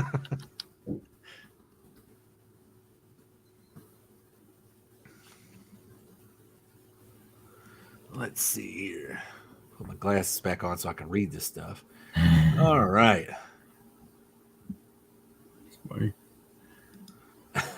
Jonathan Couchy saying, fuel regulation based off of vacuum sounds like lean burn. Right? That's funny. So First Responder Garage is saying that I like Lambda because the AFR is introduced into the tune's algorithm. Yeah, no, he's right. It actually, you're correct, but it's just something that it's not intuitive to me. So if someone says to me they're going on the road and they're getting 55 or 60 kPa, I have to do the math. It's like I have to convert it before I understand it. It's a new language I'm still learning. So no, he's absolutely correct. All right, Michael Roberts, you're getting something here into my wheelhouse that is one of my favorite things to do. Okay, fooling around with the Ford E303 and F303 cams, Harlan Sharp rockers 1.6 and 1.65. Thinking I should put the 1.65 on the exhaust side. Your opinion, please. Well, I know the 303 cam. That is a 220, isn't it, on a 110 LSA, I believe. I think so. Oh, hey, you know what? Hold on. Give me just a second. I got the cam card for one right here on my desktop. Oh, okay. I'll tell you exactly what it is. I don't know the F one, but I definitely know the E one off the top of my head. Okay, the E is 498 lift, intake and exhaust. Duration at 50 is 220, and does not say the LSA. This is actually just the cam spec from that's on the card. Oh, right? Okay, yeah. It is on a 110 though. I can tell you that 100%. Okay, well, perfect. So this is something I played around with when I was racing 302 Fords with lots of nitrous. The The E303 loves like a 1:7 ratio, and that's because everybody was running. I was doing a factory stock motor, is what I was actually running on 302, and then I would spray the crap out of it. But the factory stock motors were, everybody was running an E303 cam on a billet grind, and so that way it was accurate. And then had 1:7 Cobra rockers, and then that was the magic number and combination. Now the F303, I've been told you cannot run flat top pistons with those, and 1:7 Cobra rockers, that they actually interfere. Now you can probably open them up and it'll be fine, but the more rocker ratio you give it, the happier that E cam is, and I'm assuming the F is probably the same. Well, the F is 226 with 512, 512. So that's, but it's on a 114 LSA. So I would technically be for a street cam, I'd be on the tighter LSA, or even a B. A B is a 224, 224 on a 110 LSA. That's actually been my favorite one, was the B303. Right. And that was the cams. The two cams that everyone used the most was the E and B. Yep. Right. Those were the two most fantastic camshafts you could use. But the F is what a lot of people ran the nitrous on, or like when they first started getting those. Remember the Paxton came out with the superchargers? I was just going to say that the Paxton and Vortec blowers really work well with the F303 cam. Yep, exactly.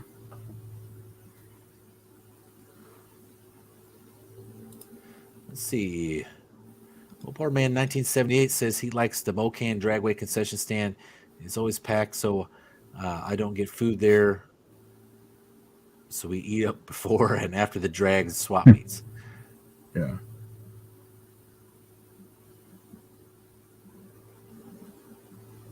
Yeah. So Danny Boyd's saying that your vacuum fuel pressure regulators seem to work good until the diaphragm wears out. Yeah. But I'm still experimenting with things, because this is only temporary. The whole diaphragm thing is only temporary, because I'm going to be going to basically multi-port, fuel injection. So it's going to be basically sequential at that point. So this is just temporary to see what a person who's just taking a carburetor off and wants to put this on, what they have to do to make it run on a Slant 6. So as Jason's Garage says, that is a pound of ice cream at Norwalk for $1. What? A pound of ice cream? That's a lot. Yeah. Yeah, that's the block. Remember? Like when you used to go to the store when you were a kid. Yeah. Right. And you get that square block, and it said you could get what was it? Neapolitan, right? Vanilla, strawberry, and chocolate all in one. And that was a pound, and it's $1. But I want to say you can't even go to the grocery store and buy that for $1 now. Yeah.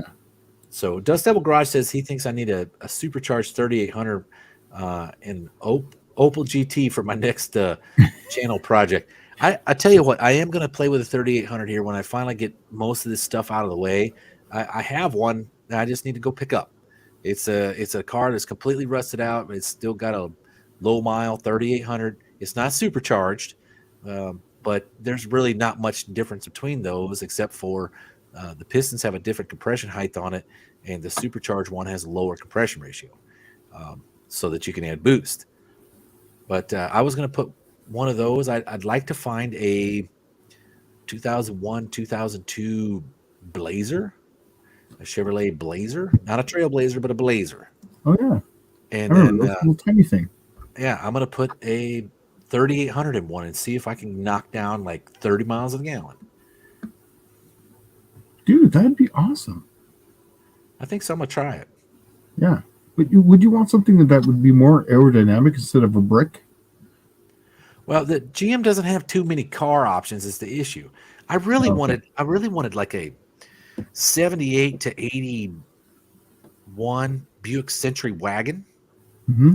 I've had probably 5 or 6 of them wagons. I bet you I've had more than that if I sit down and add them all up. But they made a Regal wagon as well, up to like 85. But I wouldn't mind having one of those wagons. But man, you know what kind of money they're pulling now? Oh my God. Yeah. It's ridiculous. And then I thought about doing the try to find a Roadmaster wagon and then put a supercharged 3800 in it, but take the supercharger off, put the intake manifold from a Camaro on it, and a single turbo, and see what that thing would do. Before you go any further, go all the way to the bottom and read the very last, or the second to last. Now, read the very second to last statement. Ron says, Dallas, I have about 7 Blazers for you. What color do you want? Well, hold on to them. I'll take one off your hands then. Is it like the rounded ones? That's awesome. That's funny. That's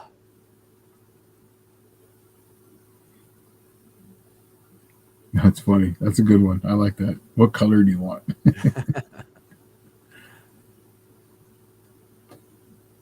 See, Bear Rose is saying this. Just thought of this.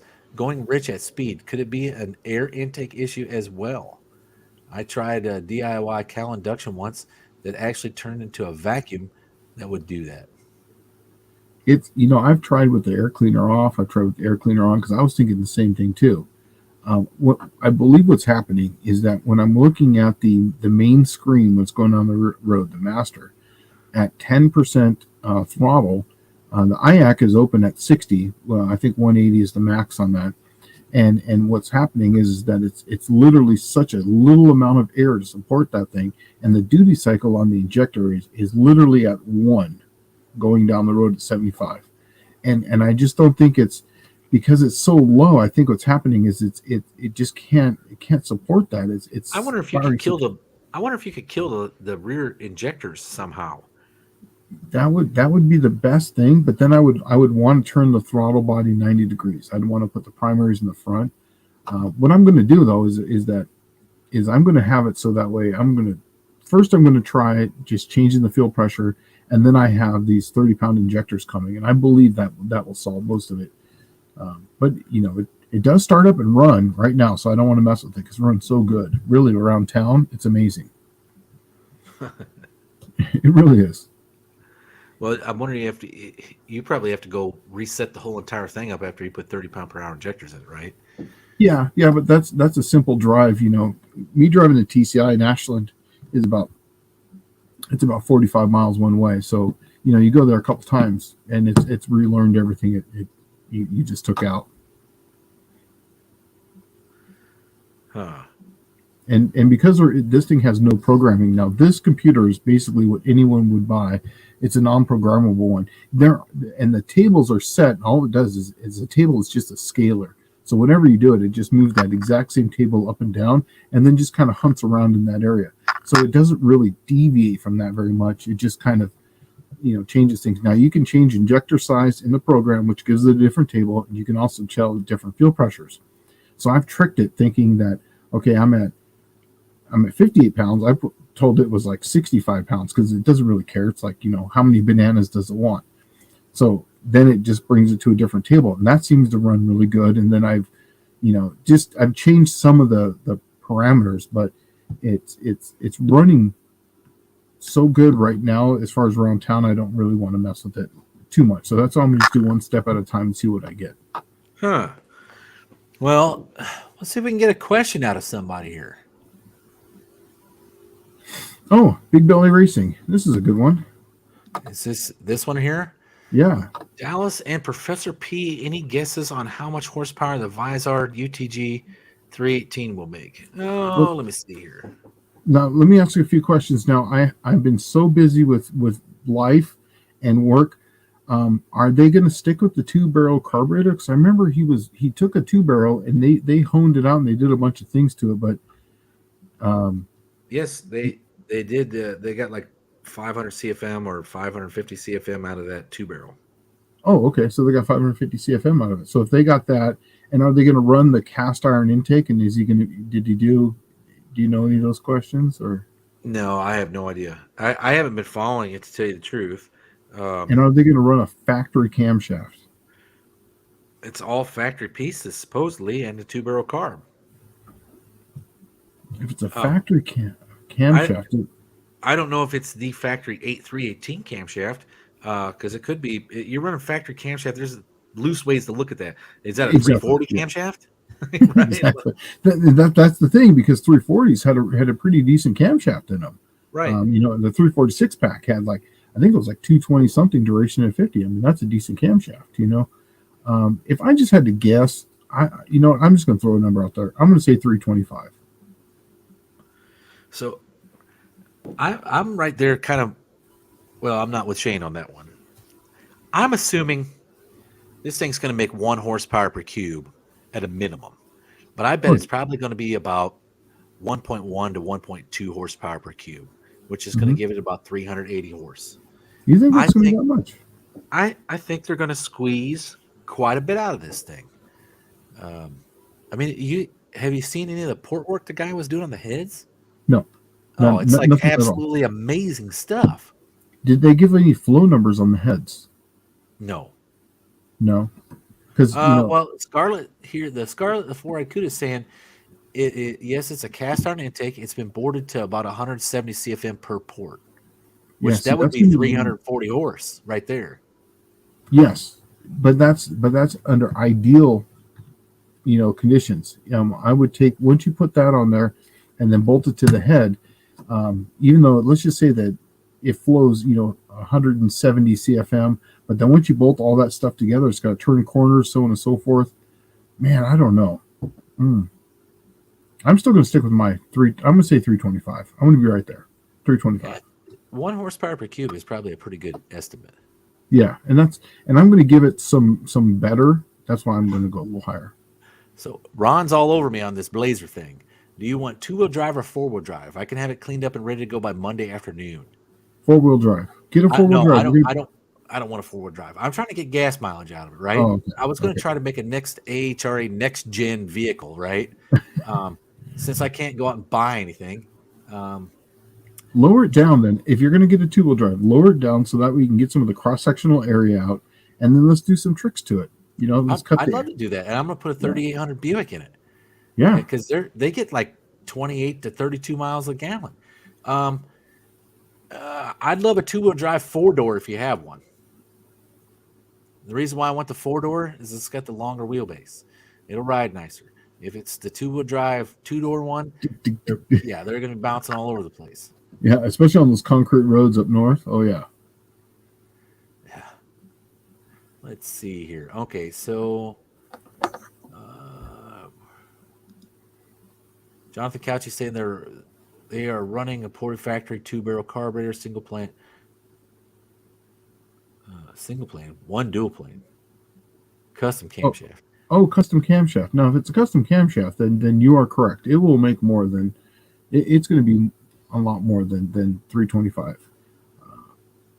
But I'll just stay. I'll be wrong. I don't care. I'll say 350. How about that? So Jonathan Couch is saying the heads were flowing 170 CFM with a dual plane, and 200 with a single plane intake manifold. Okay. Okay, so 170 is telling me that motor is capable of 340 horsepower. It was what it's capable of, just based on airflow. But a lot of that's going to depend upon camshaft. It's going to depend upon compression ratio.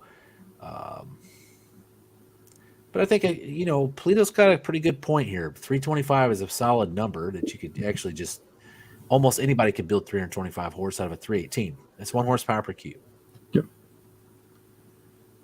And there's before I'll just say 325. That's where I'm going to be at. I haven't really. I only watched them on the last video was the carburetor one, and they did some stuff to it, and then Tony talked back about how he was wanting to have it like non-messed with, I believe, or something like that. So I really haven't gone beyond that. I haven't watched any of them. I don't want to watch it. I don't watch a lot of YouTube. I don't watch a lot of TV. I'm so busy. Well, that's my problem too. Is I'm usually working by 7 o'clock in the morning. Okay, I'll wake up.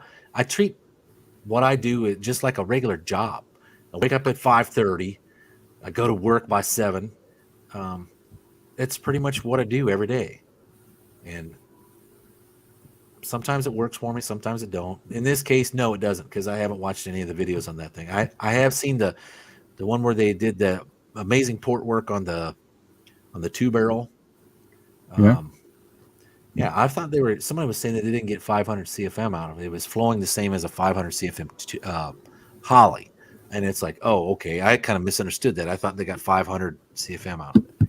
But they usually rate 2 barrels differently. It's 3 inches of vacuum, so like 1.5, just because of the, so they're rated a little differently. Yeah. So it's a smaller surface area, so you have to double it because it's half of a 4 barrel, right? Yeah, exactly.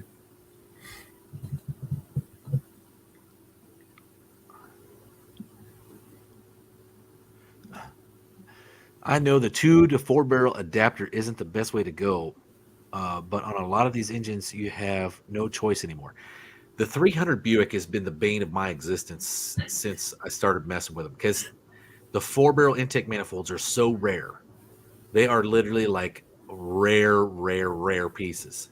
And then they made a 2 barrel version for 2 complete years that only had a 2 barrel. So there's a billion of those 2 barrel intake manifolds floating around. Everybody wants to get rid of them. And then they want to take the 1 year only 4 barrel from 65 and put it on every single 66 and 7 2 barrel motor, right? I have actually kicked around the idea, and here's something that's pretty interesting that I've wanted to do. You can't really go weld on a bunch of cast iron, and I can't really just make stuff out of cast iron. I thought about taking a spacer that you use for an intake manifold, like welded in there. I'm not even going to weld it. I'm going to grind the intake manifold open. I'm going to epoxy it to the intake manifold and see if that'll work. It will. It'll be fine. I wonder if it would make any power difference. And More surface area? Well, I mean, the intakes are so damn hard to come by. Yeah. That, and then, I was going to make spacers and just make it readily available. Everybody can go a 215 Edelbrock intake manifold. No, those things climbed up to 400 something bucks a whack now. So it's made it financially unfeasible for me to do that because the spacers themselves are going to cost me $200 to make. And now you're already cresting the price of what it would cost to go buy a cast iron factory version. From the worst case scenario, it's $650. So I think I'm going to try to take one of those 2 barrels and I'm going to freaking just grind it open.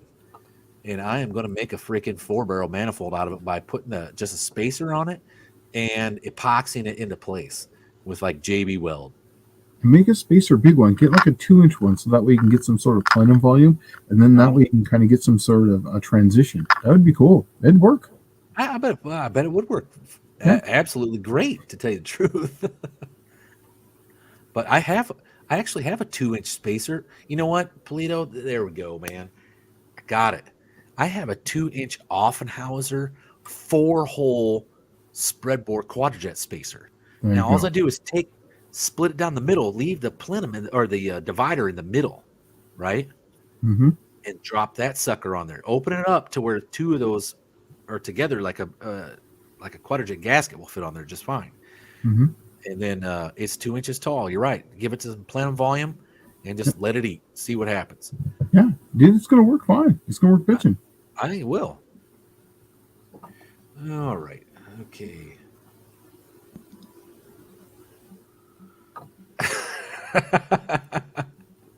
Ron Ward really wants to get rid of one of these things. Yes. 2-wheel drive 4-door available. It's champagne colored with nice black interior. Call me Monday. Okay, will do. There you go. John Wilburn saying champagne equals pink. I'm fine with it. I'm fine with it. That'd be funny. I mean, you put some sort of scallops on it, be a 1980s car, paint job.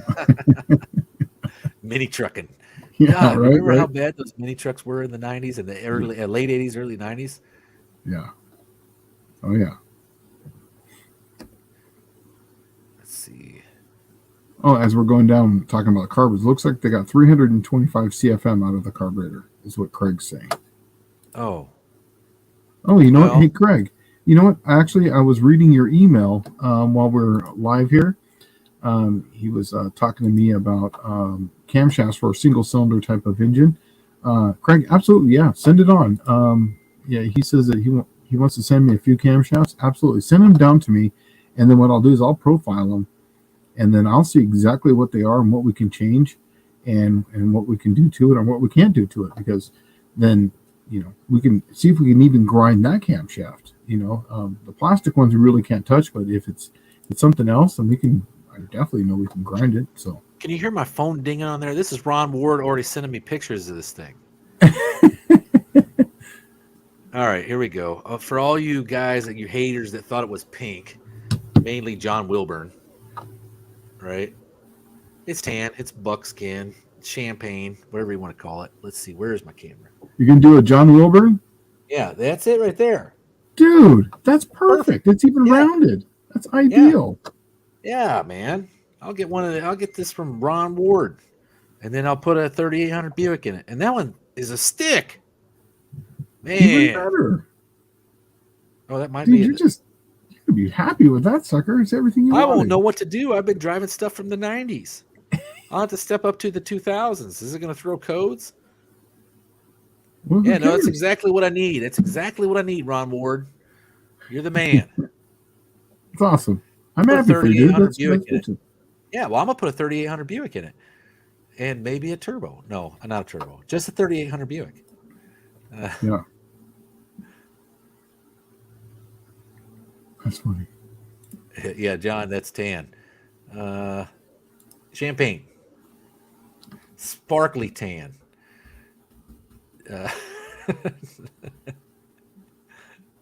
Oh, so Ron says it's not a stick, it's a floor shift. Okay, I guess all of them came that way, huh? I didn't know that. I have never even seen the inside of one of those. So let me tell you about like when they got rid of that body style, which was like what 70 or 01, 02, 03. I was in Guantanamo Bay guarding a whole bunch of Al Qaeda detainees for you cats, and all of that stuff. I missed it all. I missed out on all of it. You know, the 50th anniversary Camaros, the Firehawk last version, and all of them. I was deployed, and I was stuck in Guantanamo Bay, which is worse than anywhere else I've ever been in the Navy. Okay, and it's because I was the prisoner. That's what was going on there. You know, I really wasn't technically the prisoner, but I was guarding the prisoners. But the prisoners had it way better than me. We didn't get to leave the island. I worked 12 on, 12 off for a year. So it sucked. Yeah. So go to Damien's got a question here. Mopars, Mustangs, and minivans. Damien, Yeah. do LA heads and Magnum heads receive intake bolts at different angles, pros and cons? Yes, they do. LAs are at an angle where the Magnums go straight down. I'm telling you right now, Magnum for the win on all that stuff. It's a much easier intake to bolt down. It's pros and cons. You know, the Magnum, there's just less availability. Other than that, there's only a few manufacturers that make them. But if you're going to be buying new anyways, just get the Magnum stuff. It just works better for what you're doing. That's just. But you can buy heads now that are dual patterned, I believe, so you can actually get them up, you know, angled or straight. So Danny Boyd's saying that I should name that Blazer the champagne of beers. All right. So 51 Flat is saying, Professor P, how much does a re-ring, maybe? I don't know. I don't know what that is. I don't know what that is either. A rearing? Yeah, I don't know. I don't know on that one. Man, if that's a typo, 51 Flatty, can you like explain a bit? I'm lost on that.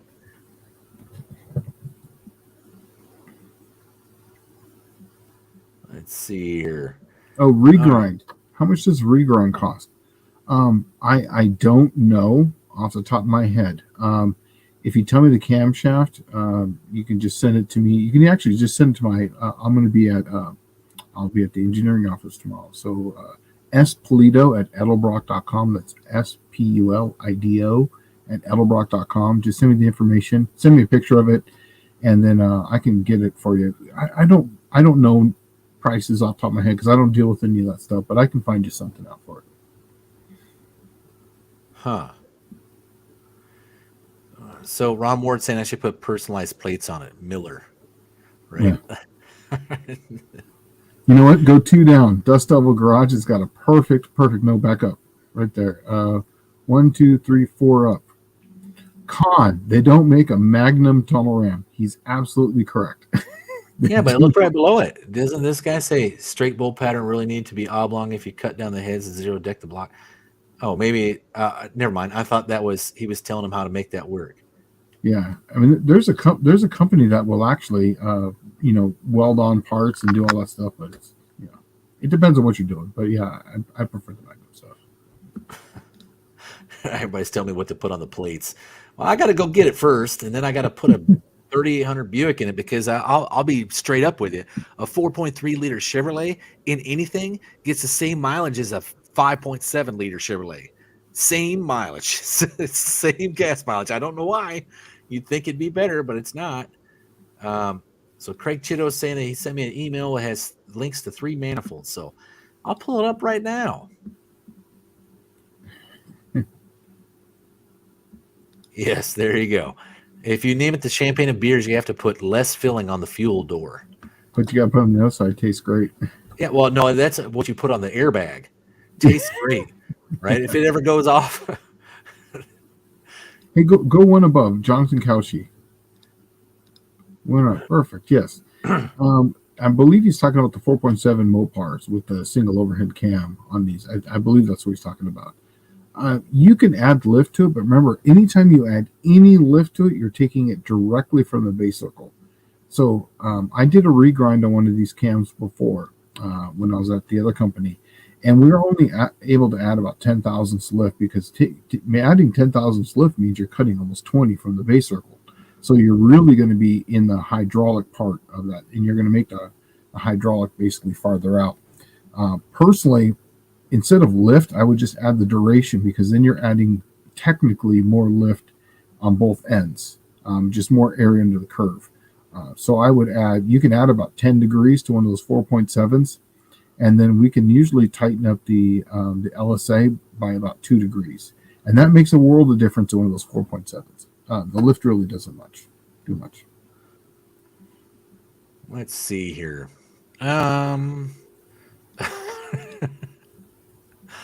So Damien says he's going to weld a tunnel ramp to the heads. When you figure that out, please let me know because that's one of those scientific problems that no one's been able to solve yet.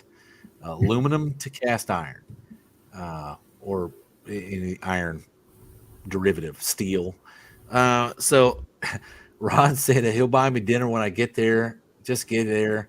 Danny Boyd said you got to push that 4.3 liter harder. I don't doubt that. Chris Cox wants me to put an all aluminum 215 Buick in the thing. Man, I'm just going to stick with the 3800 because there's a million of them in the junkyard. Yes. And the other thing is, I believe I can use 90% of the wiring that's in there for that 4.3 liter, and then just change a couple things up, and I think I can use the computer out of the car. I think it'll run that whole damn thing. Hey, Big Belly Garage has got a good question here.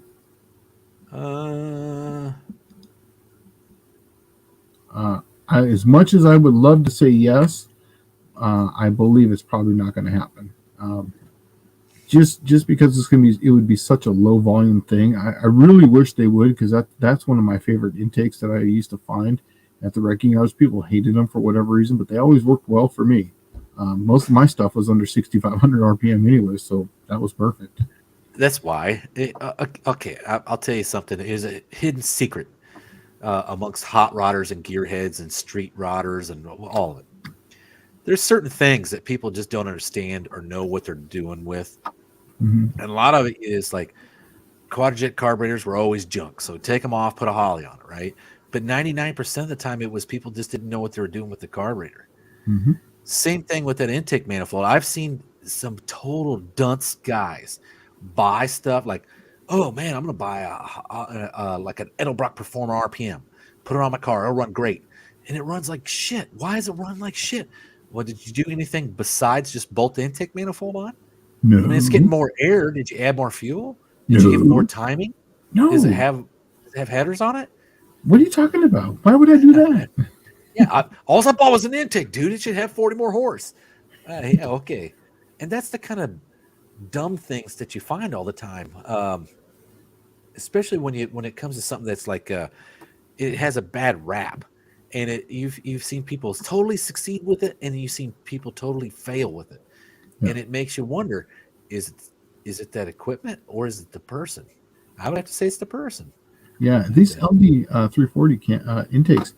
I based my whole formula that I did for for engines around that intake because that's what I had. So if I run the LD that intake, 230 duration on the intake on a 108, man, they run awesome. So Ron's saying that Danny Boyd is telling me I need to do a turbo EFI 215. Ron Ward saying he's a 400 cubic inch Mopar will bolt in. I've got one of those too. Ron's an intelligent guy because that's exactly what I would say. But I'm shooting for gas mileage here, and I'm doing 5,000 miles a month, right? And I'm trying to keep Uncle Joe out of my pocket. So, yes, you can braze aluminum to cast iron. You cannot weld. That's something I learned a long time ago. Those two metals are dissimilar, right?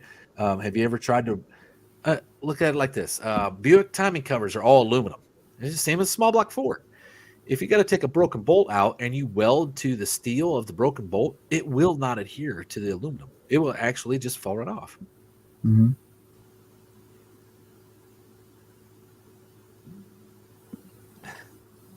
Jonathan Couchy said he watched a YouTube who swapped a 3.5 into a 2.7 powered 2005 Dodge Magnum station wagon and didn't even have to change the computer. It's kind of interesting because I didn't know that was even. Yeah. I figured you would have to change something. Yeah, that's funny.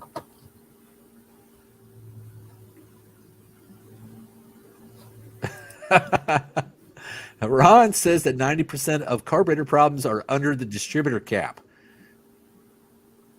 It's funny, or the tool behind the wheel. Yeah, I've had carburetor problems that were me before. I have too. Most of them are me. See. Kevin Dallas, what type of Buick from 1964 had a 225 V6? Buick Special would have been the small Skylark. You could even get a Skylark probably with the 225 in it, but it's the same car. It's just one has more nice options on it. The Special was literally like bare bones, but that 225 V6 was actually used all the way up to like 67, I think.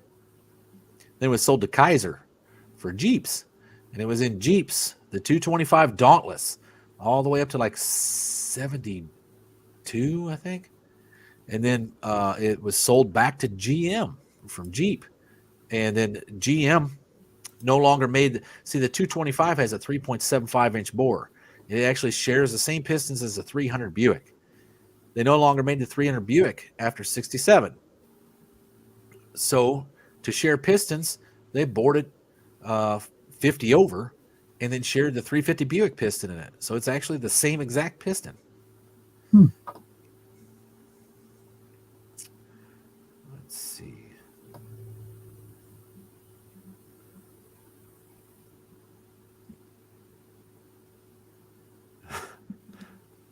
Hollies are the small block Chevy of carburetors or the LS. Well, there you go. Clayton's telling me to put a 455 Buick in it. Now it's a hot rod. Yeah, I'm trying to get gas mileage out of it. I already got a bigger Blazer. I got a K5 version of the Blazer, extended. Yeah. Let's see.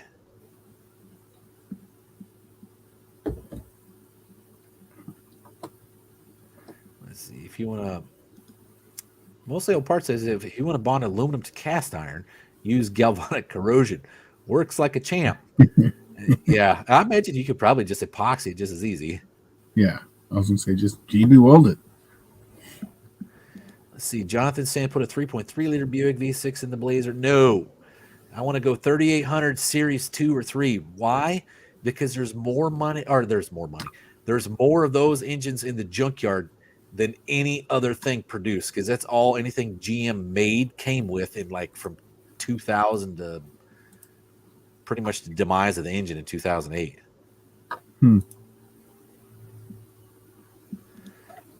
Let's see. Kevin says that's what was in my wheelies. I'd like to build another one. They're not a bad engine. they're just, to me, I had a lot of stuff that came with the V6 Buick engine, and my old man had a philosophy. If the V6 fits in there from the factory, the 350 will fit in it. And that's what we did. It's like every single one of them got the V6 pulled out and a 350 Buick dropped in place. And Regals, Skyhawks, you name it, it got a 350 Buick, except for when I did the Chevette with a turbo V6 Buick. That was the only time that I did something like I took this Suzu 4-cylinder out and put the V6 turbo Buick in it. And it was a freaking handful. And I blew it up more times than I can count. So, but hey, dude, we're way over 2 hours here. Oh, we are. Yeah, Wow. so we went by pretty dang quick. Yeah, Sure crew did. cab laser. That's the whole point. Yes, the 3800 shares the same bell housing as the 2.8 Chevy, the 60-degree V6. Mm-hmm. You know what you should look for on those 3800s? Remember they came in those the supercharged one, you know? Uh-huh. Supercharged, yeah. That would be kind of cool to get a supercharged 3800 with the blower on it. That'd be cool.